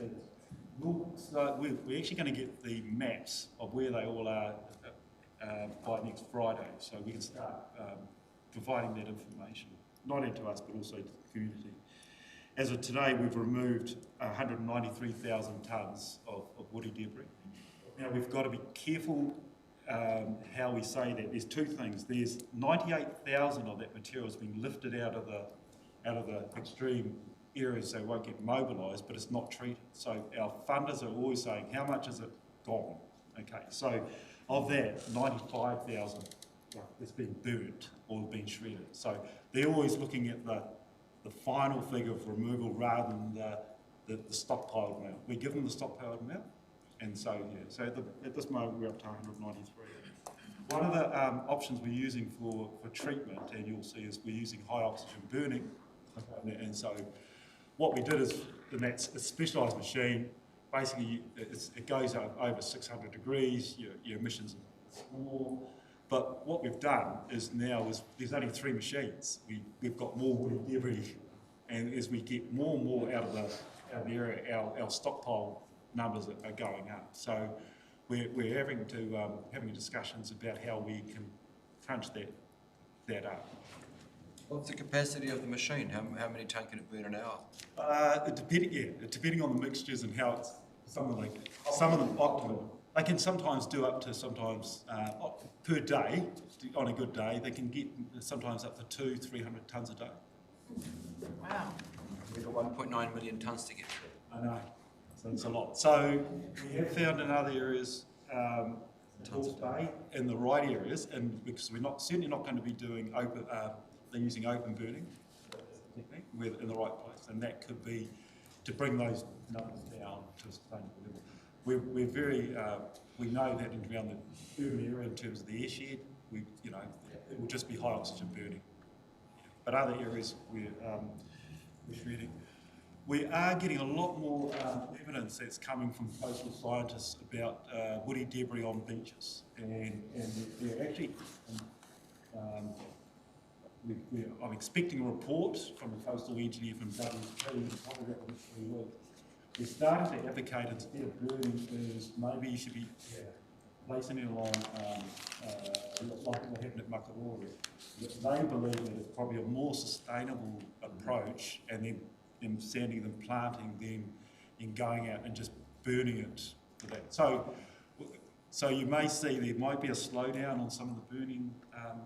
It was proposed from Midway to the river mouth that would just be all picked up and burnt in high temperature. We'll come back, but it's tending to go more to place it along the dunes and let nature do its part. So, but as we know, we don't. Yeah, but that's what. Who owns the whenua above the high tide mark from Midway to the river? Because isn't that trust land? And those are the discussions we're going to have. We're not just assuming we can park. No, certainly. We wouldn't, and if we get into there, then we might have to go back to other options. But what we want to do is actually let's get some evidence. And because it was such a rush to burn it, get rid of it, that maybe just step back a bit, and then we have that what's better for the future. Excluding the parts by the midway surf like that's different. Councillor, Thank you. Thank you for that, Dave. Of the 193,000 tonne that have been removed, how much of that is up the coast? Places like Tikapa and further up? Yeah, we have put on that report. I've just put roughly Kiwa and Waipu on. Let's give some tonnages there. 43,000, so about 45,000 odd in Kiwa. Yeah. So the beach, so you got beaches? Yeah, it's just general. That includes Tolaga Bay and Tukumoa Bay as well, so it includes that. And Tikapa is exactly one of those areas we were looking at as potentially an area to push along as potential, onshore potential. Is Te Araroa on that list? Because there's a massive amount of, often, well, confronted by the wall of wood in Te Araroa. Actually, I can't confirm that one for you, because there was a specific list, and I don't know whether can I come back with you? Yes, please do. Thank you. Yeah, I don't know where there was. Tikapa was, but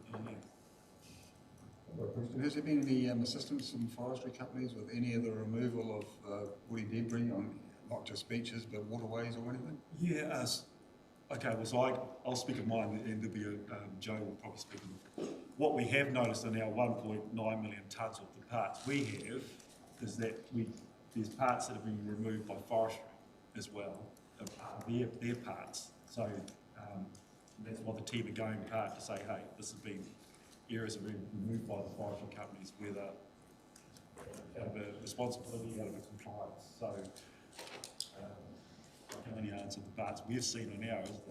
So is there any cohesion between the two? I mean, your communication and everything?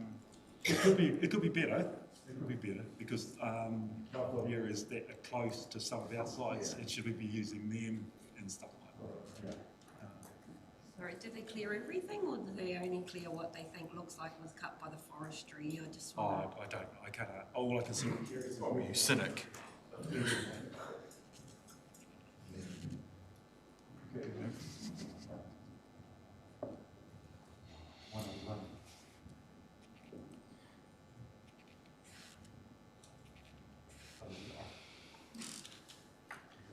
This is the bridges as part of the CIP project. So the first one off the block was St. Leges. Okay, we're looking at having a tender date. The design's underway by the 1st of August. The team is there, so that'll be the first. You'll hear some, like I say, we're putting it into. You may have heard our terminology about red oranges, black oranges, and green and stuff. We've just put it into two separate pieces of work. If a bridge is gone, wholly destroyed as part of the rebuild program. If it was just damaged, it's going to be part of the rebuild. This one is St. Leges, the first one. We do have 3 other bridges that were part of the CIP program, and we'll come back in terms of how that gets prioritised. They're basically very close, which one you choose. Okay. So we're doing that optioneering at the moment. When I was at a sector meeting, the CEO of New Zealand Transport Agency, Nicole Rosa, was speaking, and she said that because there are so many bridges that need replacing or fixing, that they were trying to do like a single design, and then that would save time and money and consultants. Is that still sort of happening, or does each bridge need a... If we travel around our own country here, a lot of bridges were pumped out by the Ministry of Works or earlier versions of in that manner. Getting that sort of approach back together again is sort of being replicated. So we are sharing information with other bridge designers, and we're actively looking for those efficiencies. They haven't yet presented themselves, but we're confident we'll get some efficiencies through that process. Certainly by having all industries focused in this area means we've got concentrated amounts of knowledge that we can draw on, peer review and other things, but there's not actually a formalised design team pumping out all these designs, or delivery team following up like Ministry Works might have done in the day that we can benefit from here. So it's an interest of people.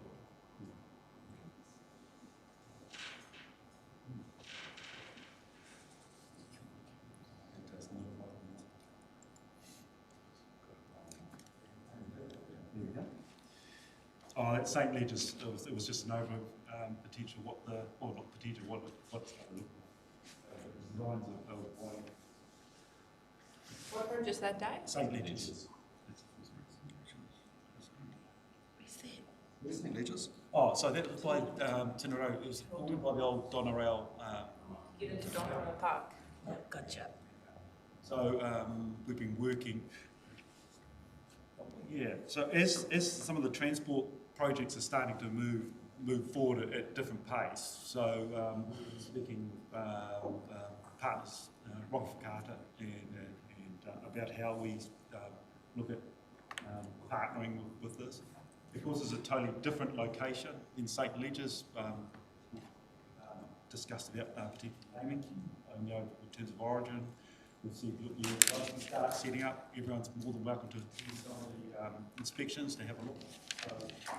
We're up front, there's going to be some parts that are certainly more informative, like some of these projects and some of the bridges, it's just and we can't. But as you go into more long-term projects, there's absolutely more time to have given more to that partnership role. This is what it looks like, and have them talk to them. So we're working on that team and trying to develop that.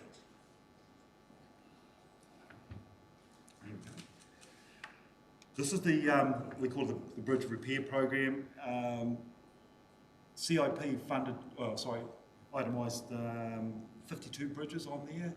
We had to add another 12 due to what happened in June and also in November. Okay. Now of that 21, we've got 21 designs underway. 20 bridges are actually in their defects period, so they've been fixed. So it's just not because they're 64. And we'll start rolling those bridges out. We're establishing a panel that will start feeding all this bridge work to, and obviously local contractors, they'll be targeted, and we're hoping to get that on Gets end of March, and so that work will start funding out.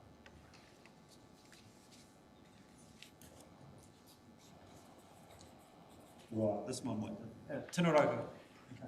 It's going to be split into two parts, and we say there's the Tinaro alternative to say hi to, the Via name of it. And I'd like to thank Tim, he's decided to take that part over. Thank you very much.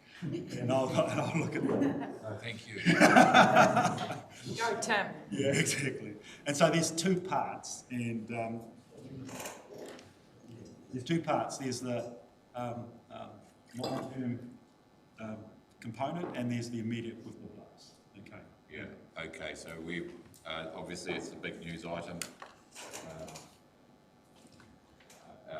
and really an area of concern for the community.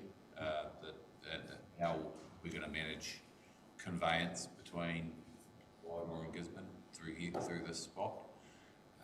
We're presently have an operational pressure on us to work through. You'll be able to speak about the operational portion of the bluff, but we're also needing to find some sort of workable solution in the longer term. We're moving into a feasibility study phase to consider several options. The options that present ourselves as re-establishing what we have, a fairly obvious one but a very challenging one, and an alternative route around the first two bluffs. Unfortunately, we can't get an alternative route around three bluffs because we'll just simply be moving into geology that are of similar nature on the alternate side of the river. So we're engaged in that approach. Yeah. And so for the second component, we actually the project team for the plants in late December said we need to revisit the existing bluffs, more for information. So we've got LDE and WSP are working on a combined report to say what if the bluffs were opened, what do we need to do? And also, more importantly, what we've asked is actually what's the day-to-day, or what we're asking is the full life cycle cost to open that road. So it may cost a factor, but if it costs so much to keep maintaining it for that, then everyone needs to be aware before we open it. So the draft report we've just received today, but it still has to be peer reviewed by WSP. So the timing of that is getting very close. We communicated that to the Tinaro community that this was happening, and then the next phase for us is what's the cost that is to do that. So we understand the pressure. Everyone's just trying to get this initial report to find out what is it, what can be safely done, and then it's the funding mechanism through the agency. What parts can be funded, what parts can't. So presently our commission report from LDE advises us to keep the road closed for safety purposes. So we're having that revised. Yeah, that was it. Yes. The one that was done. Correct. So we're still working under those conditions, but we're having it reviewed now, peer reviewed. Yeah. Robinson? Yeah, I mean, just looking at that photo, and it just got some images up on my laptop. Why have you not considered, or maybe you have, why are we not building a rockfall shed through there like you see in Europe, and just like boxing right across that bit there, so it doesn't matter what comes over the top? Yeah, I suppose that's why we're waiting for this report that will come through, because there's different types of material. There's mud that will come through, and then there's a bluff 3 is more the harder stuff, which is the bigger stuff that will come through. So one way or the other, if you ever put a rock wall with the mud, there's still going to be maintenance costs. It's just not going to roll off. It's just those first two is just slop. So they're different. They're different due. How many metres of the road after the 2 bridges goes in are still vulnerable to rockfall? The third bluff. Yeah, how many metres long is that? What section? 200 metres, 300 metres, 400? A couple of 100 metres by just recollection, I'd say. What's the pricing like per metre, per 100 metres for concreted tunnels? Yeah. So what we're waiting for is the joint report to come back with their proposed solutions or recommendations, and then we'll go and price that up and bring it through. But you didn't do that before we got funding for 2 bridges, because if that had been done for the whole vulnerable channels, we wouldn't have to worry about the bridges, would we? Well, this is certainly that part of the business case that went through for that 45 million. We gave some options, and so what we're doing now is just going back. The feasibility is reviewing those options, but also this report that we're getting will give us a safe way of a long term. Because as I say, we could put short-term fix, but then we give the operational team an ongoing maintenance nightmare, which is going to cook. Yeah, I think once we get the report, we present it, then we got some facts. So your report will address the option of a concreted tunnel barrier, rock. No, the report will address how do we safely get people through that section of road that's pray first, and then you just drive like fast. Okay, thank you. Councillor Thompson. My understanding was with the buyout, there's money earmarked for the Tinaro New Road, and that couldn't be spent on anything else. So when you're talking about a feasibility study, are you talking about feasibility of opening that road in the interim until the new road's built? Feasibility was more to look at the options available to get a connectivity between a long-term connectivity back to Tiniroto Road. That's what feasibility is for. The present study that's out there's being reviewed was simply addressing the risk of the road corridor under at present for road users, and that addressed the likelihood, if you like, of damage or injury caused by rockfall, etc. Two separate studies. Exactly. Two separate. But to advance anything and to get to where Councillor Robertson's thinking about some solutions, we actually need to go to a process to choose what is the actual option. We've also got a funding window, if you like, that's not getting wider. It's a hard number as far as we know. So we need to be certain that we're not going over that, because our ability to take the sort of risk on attached to cost overruns for the council is very limited. And right now the numbers are looking there's not daylight there. There's contingency and there's not daylight there. So we need to consider a couple of options to complete this work and get that road open again. So I'll get it through the chair.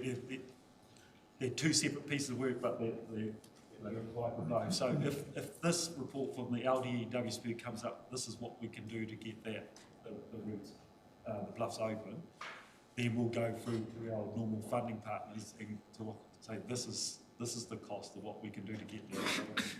We'll fund it, we'll fund, because parts of it is in terms of maintenance, there's some maintenance requirements that will have to come out of the BAU budget. There'll be some parts that will obviously, like dropouts and things, we can be emergency works funded. So it's just finding out what the total cost is and then getting the scope out.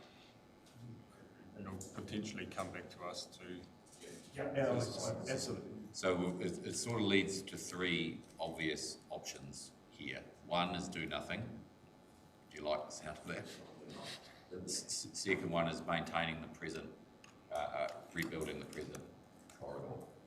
And the third one is the option that we have been looking at is avoiding the first two bluffs and going to the third. Within that, there's also a funding limit, which might end up playing a big part in how those decisions are made. So we've got to be sure that we're addressing apples with apples when we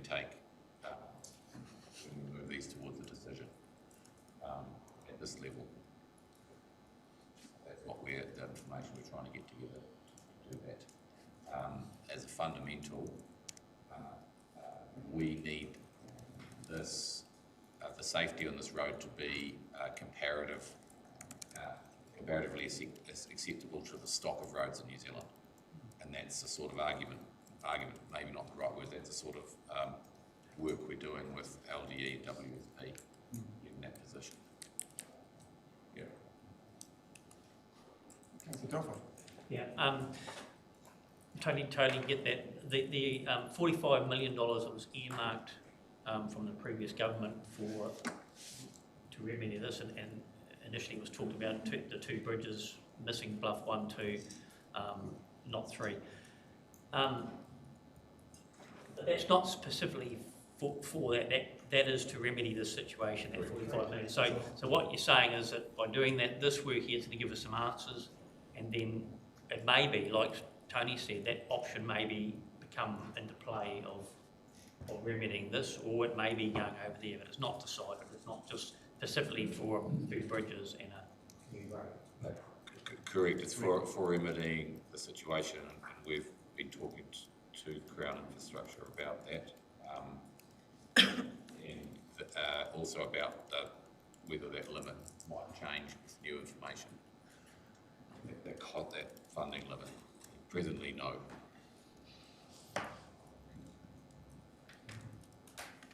Making progress. Watch this space. So, community projects, there was some, just to provide some clarification. So, we had guidance from the recovery team that when the state highways were closed, the communities wanted a potential bypass.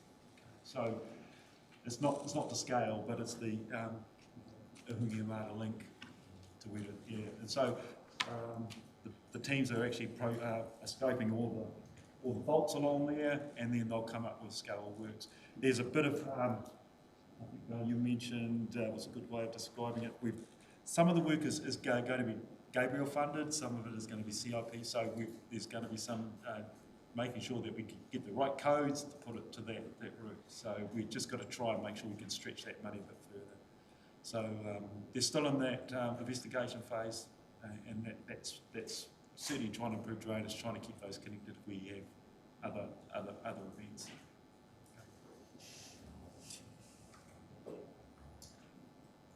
The last slide I've got is, this is actually probably the most important, is actually our asset management plan, and also in the future that'll give quite a bit of work for the Regional Transport Committee. So in the discussions with the Transport Agency, they said, but what we need is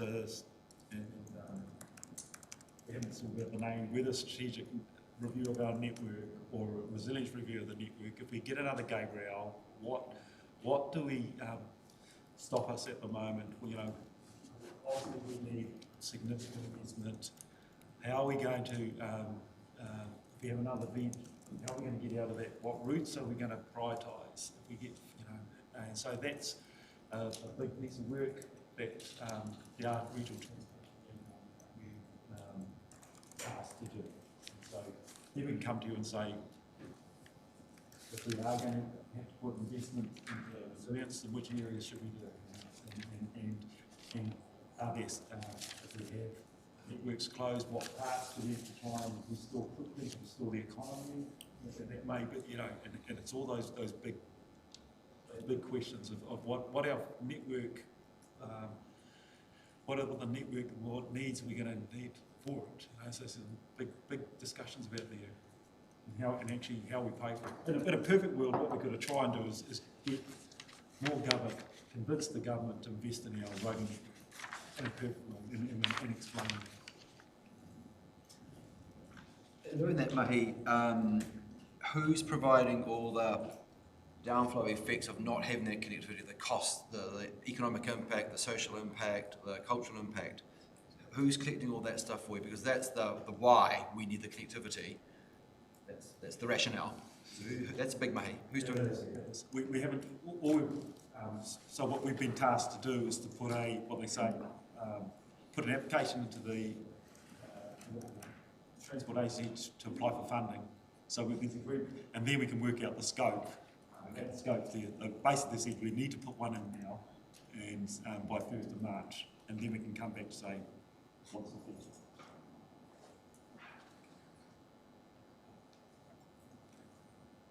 It's like the beginning of managed retreat for the option of. I think it could be part of the way. Could be part of the solution that we need to come to. Levels of service versus connectivity. I'd have where the second might be an absolute, and the first might be a nice to have. Yeah. And then how do you do that in science? And how do you do that with agencies? We've also got agencies that haven't dealt with regional-wide challenges in a generation or two. So we're working off systems that are poorly prepared for answering these questions readily. So we have to also, I believe, treat some things as accountable, including the thinking of policymakers, and that we might normally just take as given, because given doesn't work. And it's also the time frame for recovery. I mean, I know we're talking about it as a 3-year, 5-year, 10-year. Well, that's hard if you're stuck on it. So we need to come up with some answers real quick about how we do that stuff. And we're really exposed now. Really exposed. Thank you, Chair. Dave, I'd like to thank you for your last year's work. If anyone's been in the hot seat, it's been you. And I've been there on a few occasions, and it gets pretty hot. And yeah, thank you for all the work you've done. And it's been a tough job, and I really appreciate it. Thank you. Oh, thank you.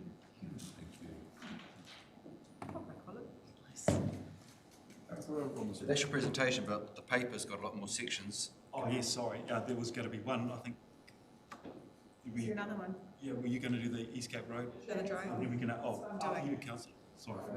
Chair, how, your hui. So there's a lot more sections. I mean, that slide covers some of the stuff in the paper, but I've got a lot more questions about other sections. Fire away. So, paragraph 32 on page 13 talks about NZTA needing an asset management plan by 30 June this year. But paragraph 34 says staff are still waiting for the rest of government policy statements for 3 years. That's a really big piece of mahi in a shrinking window. Are you guys going to be okay for this? It happens every 3 years. Okay. It happens every 3 years. So part of the course. It's part of the course.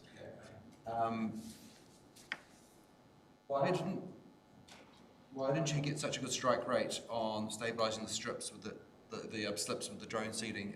Paragraph 12 on page 19. Says you're going to have another go in autumn. Do you know why you didn't get a good strike rate? It's the next paper. Oh, my bad. I got so excited. Hey, mate, anything left in this one? That's a question for you, Leo. For this paper? I'm just going through my notes. No.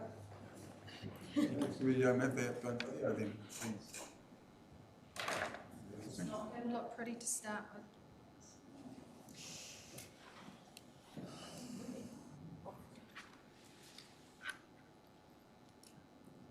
It doesn't have a commentary too, apologies. No, it was just a pilot movie. It doesn't take long. Drone footage. Oh, Terry.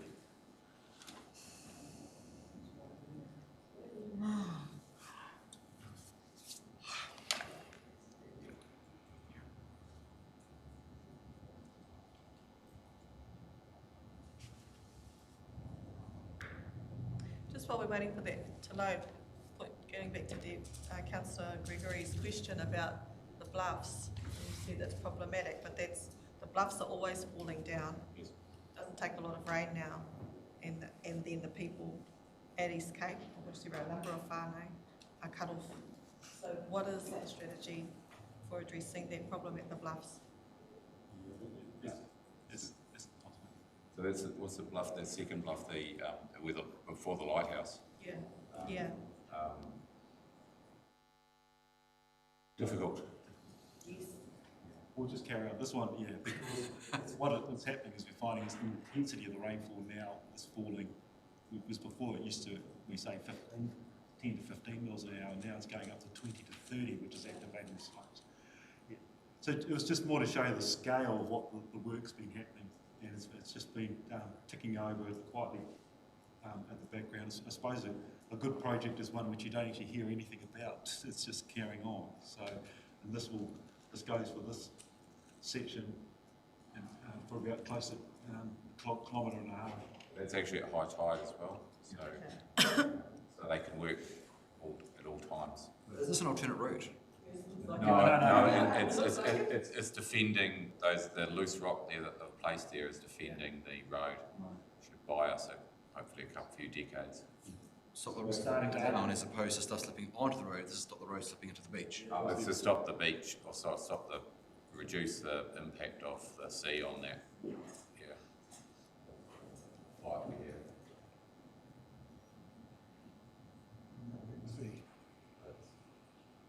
Where were the rocks coming from? Two things. There were the rocks below surface. They came from the Bay of Plenty because they, in terms of their staying in the ocean, they promised they can guarantee they'll be there for 80 years. was we use the local stuff, it would only be about 35 because it's coastal, continuing getting erosion. There'll be some rocks placed, just not much, but placed along the top just to bring it up, and that's the local rock that's coming from the Tolaga Bay quarry. Because it's not going to be influenced by that tidal cycle. It's only going to be there if we get heavy seas. So all we're seeing now, is it all been done? Yes.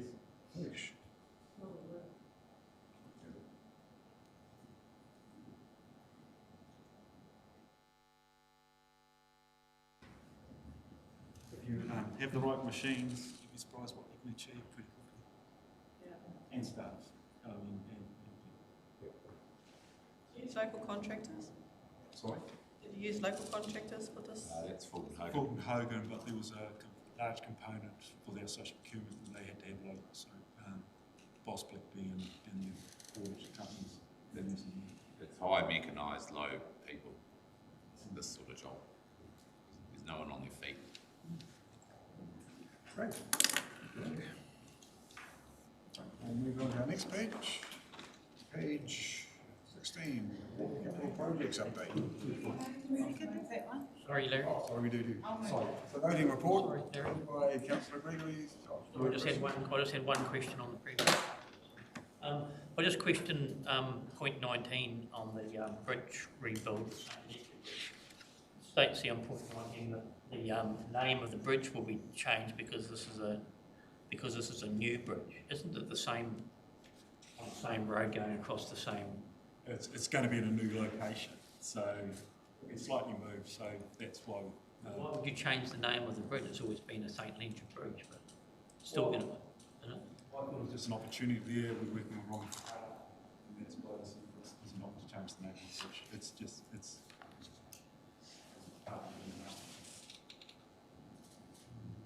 If we asked who was St. Leger, well, what we heard feedback was St. Leger was actually the surveyor who actually surveyed that bridge.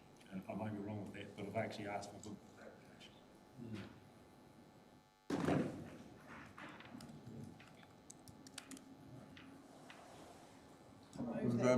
Moved by Councillor Gregory, seconded by Councillor Ria. All those in favour? Okay. Next paper. Voting report. Thanks, David. Thank you, David. Thanks.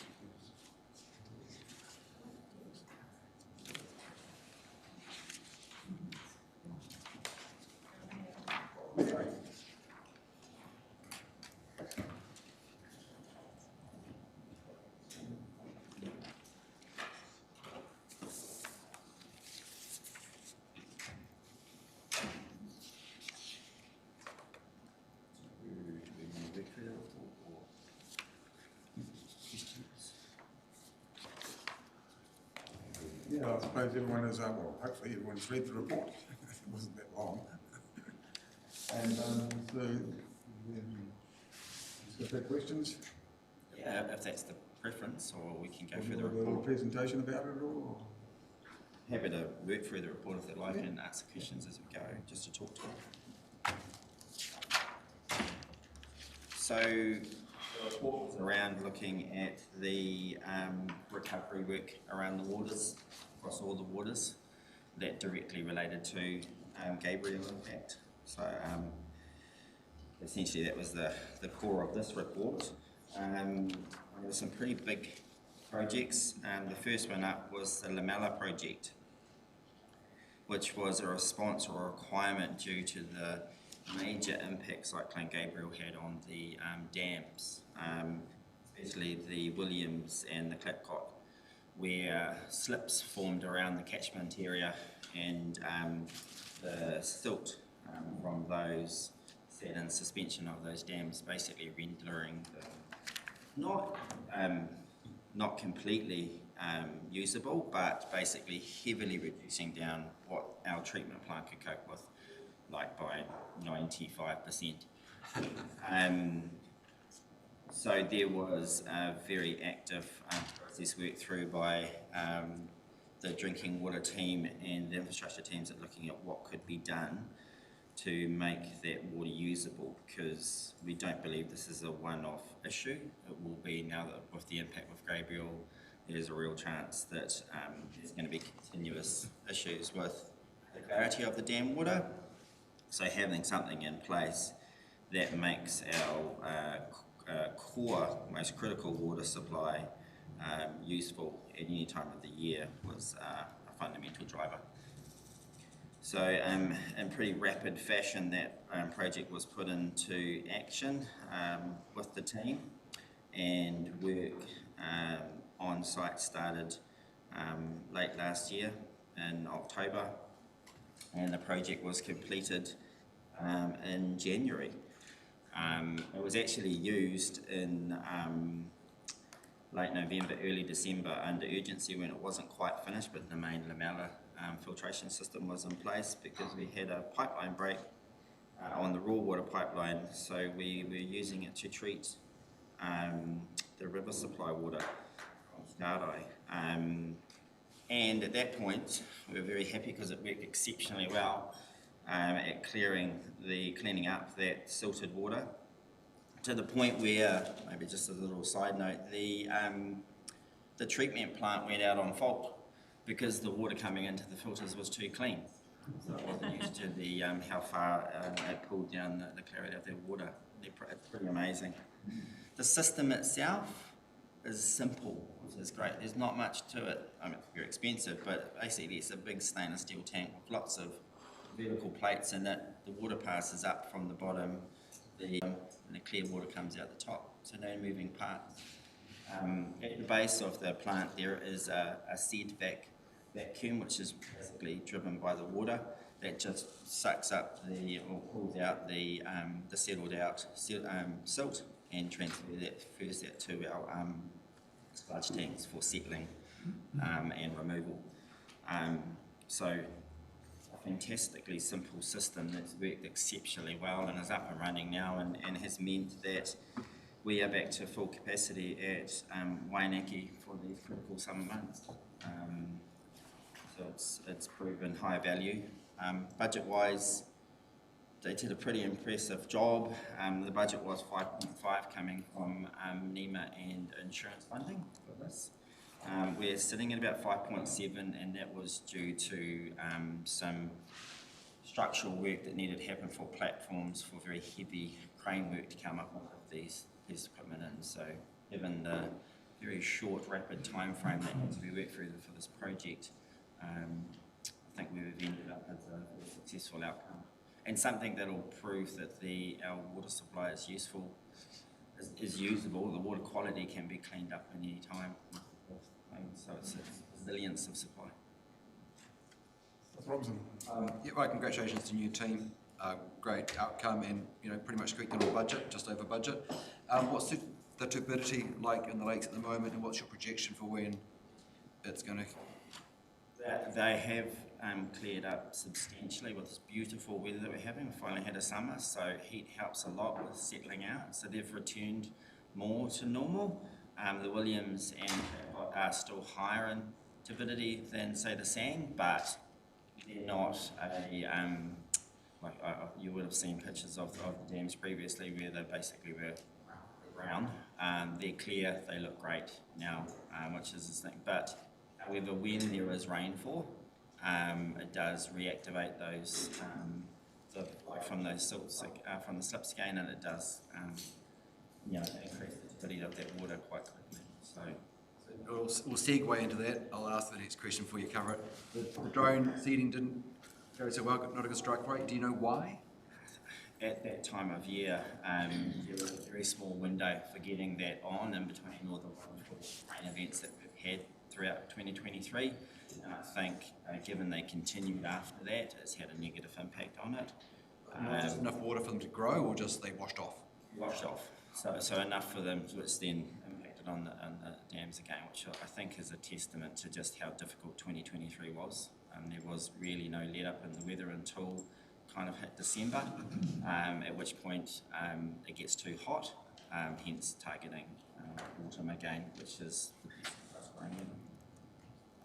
Yeah, we've probably got peak demand around this time at the moment in the region, around industries, and this month and next month. And what's our capacity like, and is daily usage normal for this time of the year or above? Or? We're holding our own at the moment. So certainly when 2 weeks ago when we had those continuous, like really nice 30-degree plus days, the domestic use soared. And there was a point there where we were looking very seriously at did we need to move into restrictions. I should critically note in this, Waipawa's been shut off after running for 12 months continuous, the first time ever. So we were relying fully on Waineki having this system in place. As soon as those peak warm weather days dropped, we were able to rebalance it. So that was just the case. We were coping, but the reservoirs were dropping down. And that's not something that's sustainable. But as soon as a little bit of cooler days return, the domestic use drops. So the industry is continuous. So a really long way of saying that we're holding our own at the moment. We are, I think, the likes of some industries, closing, which is not good, or some reducing down their production has certainly helped. Otherwise, I think we would have been in different. What about the council using our own water for our wastewater, which was a big impact on the water? Has that been noticeable at all? Everything combined is having a positive impact on having a good balance. So Waineki at the moment is comfortably coping. We've got a hot weekend coming up, so long may it last. Councillor Alder. So what percentage of water are you taking from the Tiawa this is the lakes? And where are we sitting with the water right? Where are we going to sit with the water right in Tiawa? That's a project for the team to work through. So we're to have a consent in place for Tiarai as it currently stands by mid-2026. So that work will start off now.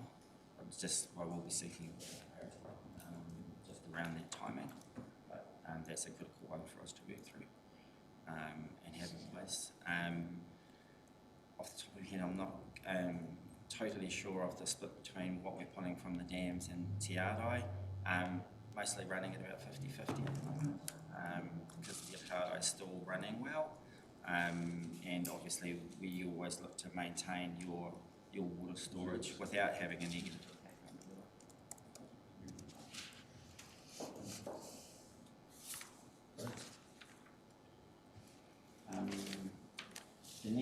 The project that we had in conjunction with, or actually it was before the Lamella project, was we critically needed a backup source should issues occur with the Lamella project of clean water. And out of the 3 dams, the smaller dam, the Sang Dam, was actually unaffected by Gabriel, so it remained nice and clear. So there was a project to, and the Sang was designed that it flowed into the Clapcot, and that was the process since its conception. However, the Clapcot was obviously clouded and we had issues with use of it. So a dedicated delivery line from the Sang Dam was created into the raw water pipeline without having to go into the Clapcot. And that's as we said, a critical resilience project. So it's there for ever now. It is self-sufficient with its own generator, and the project is an amazing job of doing that within time and within budget. Having that up and running as it stood, as Murphy raised his game, we didn't need it for the Lamella project, but had we not done it, generally had to have used it. But it is there going forward, which is great. Tricky question. So the broken pipes have been replaced on a quick fix basis. What plans do we have for the What we have got is really looking at resilience. What does resilience look like going forward for our water supply? And sitting in the 3-year LTP is funding around working to understand that, working out what those options are.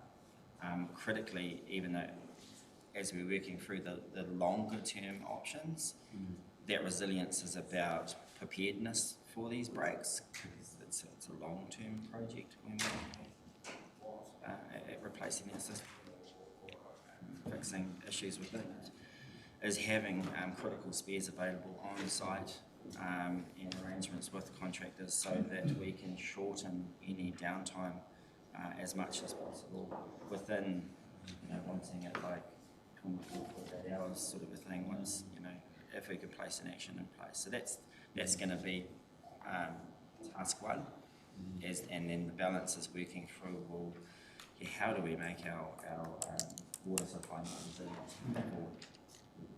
Probably couldn't stress the risk more, but the ways out of it, there aren't really presentable ones that are affordable for us. So, were we a larger municipality, would have a duplicate line. With our area too, a duplicate line still will be subject to an equivalent issue and an equivalent event. So you're helping your gambling chances, but maybe not as much as the investment warrants. We're talking upwards to $100 million to recreate that line. We're sort of in that sort of field, so we have to be very careful. So, but it will fail again. It has proven. So we need to be able to react. And resilience too, we've got white power, which can pump out 11 megalitres. So that's a really critical, and I guess that's worth stressing how important that was this year. Last year, keeping it hooked up. I suppose to add to that, we are looking at resilience at white power as well in regards to Yeah, that was going to be my question actually. Just around the intake, there was obviously work. It's not ideal, the intake system at the moment. There was, plans to upgrade that. Is probably We definitely have that as a priority to look at that, and so for the benefit of everyone, the help of white power isn't much help if we can't push a green button and it starts. So that's the level of resilience we need with white power. So in an emergency we can utilise. It does have limitations related to water take and dry weather, but the scenarios that get us to that place are more likely to be in wet weather. So and the technology you're talking about, Councillor, is a sort of buried gallery to have wider surface area to allow a greater amount of water to get into the hinge point at the front of the plant. So the bit where we take water out of the river, so making that more resilient at the front end. It's always been a design flaw of this plant from inception. So,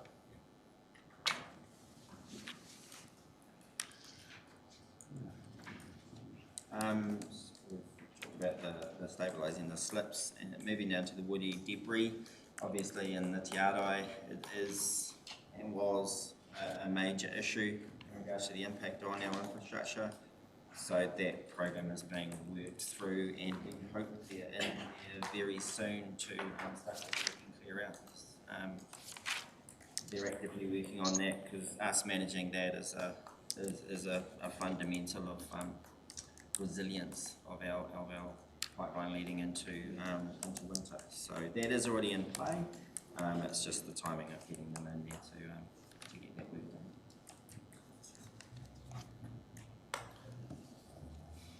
done. Water pipeline, the raw and treated, so we kind of covered that off, but we did, as I talked about briefly, the risk and it is real.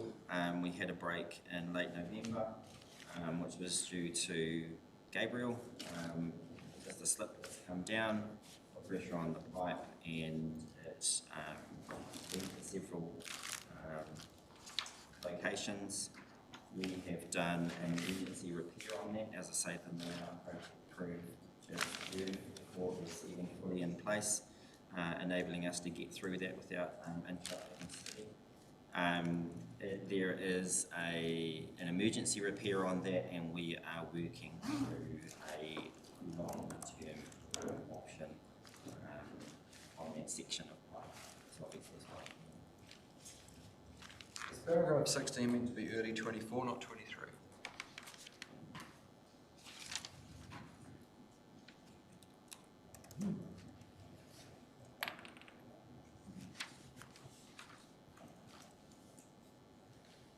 Refurbishment program. Oh no, they've started. So sorry, in regards to that one, the refurbishment is underway. It started in December, and I've got earlier, but no, it should be late 23 and then early 24. Sorry.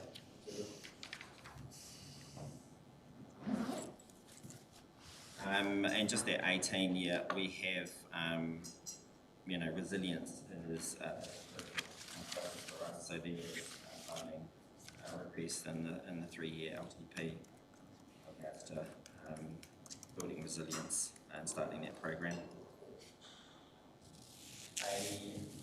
Another factor of Gabriel has been TOMOs in wastewater and stormwater. And they've been substantial. We're sitting at 113 to date, going from ones that have cost $200,000 to repair down to some that are a few $1,000s. They've been continuous, especially through 2023. They're slowing down now, but still popping up. I think there may be questions around, well, is this just the infrastructure issues or is this regular? Talking with the team, TOMOs are a very rare issue for us historically. We've had 113 and through 2023 leading into 2024. So they're directly related to Gabriel, and therefore we are working for a process with NEMA and insurance on claiming those costs, which in this financial year are sitting at about 370k. Explain what a TOMO is. So essentially, it's a break in the pipe that is undermining the surface, and we end up with a hole. And it's both wastewater and stormwater pipes. Obviously, wastewater pipes are the ones we rush to and repair very quickly. And they're normally the most expensive ones, and then stormwater is progressively coming through. That sounds bad. Councillor Robinson. I was speaking to one of the engineers about the tomo that appeared on Ormond Road outside the hospital, and they made a comment about the pipework giving way, and the reason why the pipe gave way because of acidity or some sort of composition of the water that was flowing through it. Do we understand, is it our pipes that are degrading in specific spots because of their age? Are they not lasting their lifetime? It's not. I wouldn't imagine a tomo, the pipe would burst because of simple volume of water going through it. That could be the case. Do we know why these failures have happened, resulting in these tomo? Yeah, when TOMOs happen, they take away an element of strength from a pipe, so a pipe actually needs pressure on it to make it strong. And pipes that are dealing with wastewaters, I believe this one was, are subject to corrosion from inside, usually sulfur dioxide that forms on the top and then slowly erodes. There's elements of design we live with. It doesn't help if you lose your strength from the side, so pipes want to be underground to be strong. So they're sort of at their design level, and they do deteriorate with age. And I think that answers both of those. So just because we've had so many tomo happen, is it an indication that we're going to have more of these because actually we've got whole sections of the network coming to end of life within, is this something we need to really start budgeting for? I think if you get more rain events, you'll get more Tomos are generally attached to them. The failure in Auckland recently out at the Waitata Harbour of the Ōraki main sewer was Tomo. That'll be in tens of millions. So yeah, not only that, they can be dangerous. They're often in road corridor. They don't give much warning of existing. Just appear one day. And the road disappears into it. Yeah, exactly. Being meeting coated with the preparation that we do, does that give it more strength, or can you still get it from that? The water needs to find a way. So water's finding a way, and then it's pulling in debris with it, and then it's creating the void. So if you've eliminated that, then you're not going to. But it's not to say there's not some Tomo half formed. It is a key point too that we have got our renewal programs going around, especially in wastewater, and renewing those critical lines. The road, it has been one. There was one Tomo on, well, there was two on Stout Street and one on Ormond Road. The other works was actually just maintenance works, and we also lined as well to strengthen the balance. So it's a bit of a balance, but yeah, the Tomos, given the quantity and or the quantum of them, have been an effect of high water tables, massive flows. And the ability for our soil to move around. So, I mean, that's probably, it happens everywhere, but we've got a propensity for soils. Nature at one point was surprised, and her gender went down, but she managed to stay in her backyard, fortunately. Yeah, but she could have easily gone down the hill. I think the council replaced her gender.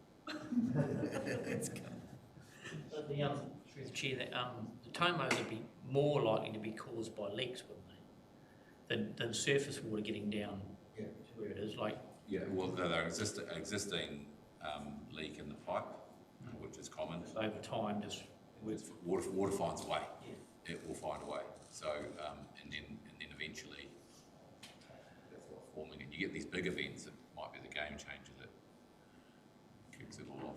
We certainly don't want to end up like Wellington, where 40% of the water's running out in leaks and disappearing. Right. No.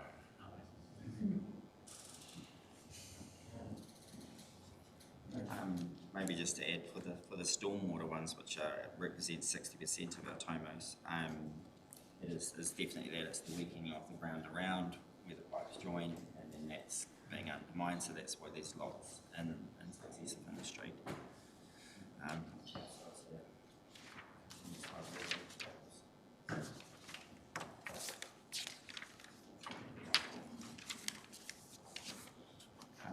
The next one on the report is the outfall pipeline in the adventure program, which was the impact Gabriel had on our wastewater treatment plant outfall into the bay. I think that was in my first week at council. And then there was a very active program working through that to get to a point where we could hear it, which started on the October 4th in regards to the work site, and we'd finished by effectively late on the 5th, to try and shorten that work program as much as possible. Very successful repair program. Went right to the fully itemised methodology, because obviously critically shortening the time that we were putting water to an emergency outfall on the beach was a priority, and yeah, a very happy outcome of keeping it as short as possible and reinstating that critical flow. Thankfully, it did align with stage 2 of the wastewater treatment plant being up and running, so the quality of wastewater was at a high end. That that kind of leads into the outfall pipeline, marine outfall section, which is actually a major contributing factor to that break. We're just working through a program now as to how we gear up the outfall diffuser section. It's obviously silted over with the impact of Gabriel to where we've got only 9 out of 24 diffusers working. Therefore, that places pressure back onto the system. So the program will be to remove the silt, relieve pressure temporarily off the pipe, remove and replace the diffusers. We will, which won't be a NEMA related cost, put extensions onto the diffusers as well, so we don't have this issue going forward. And reinstate so that we don't have adverse pressure coming back on our main pipeline. It's not a small cost.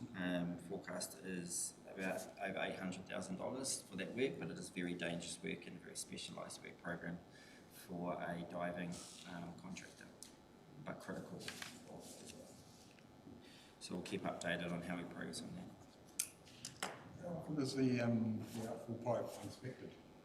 Annually? Working for that, it should be annually, and that's something that we're writing into our programs to that's the case going forward. Tim might want to. Annually or as and when required. You can't see it at all, so there's so much activity happening under the ocean, especially after all the rivers. We've got 2 major rivers going into that area as well. From several years back was an annual biannual. Is the cameras there or anything? No. Inspected? No, we keep it as simple as possible. Yeah.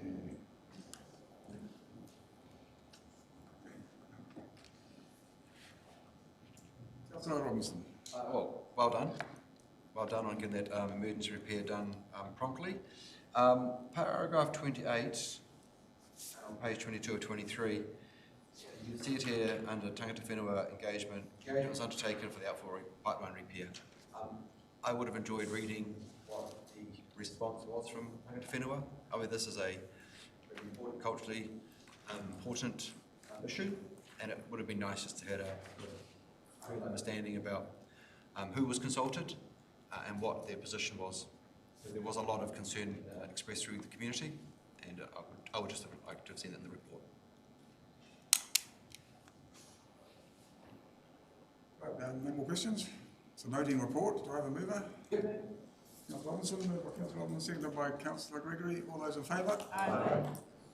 Okay, well, that's the end of the report and the end of the meeting. The meeting closed.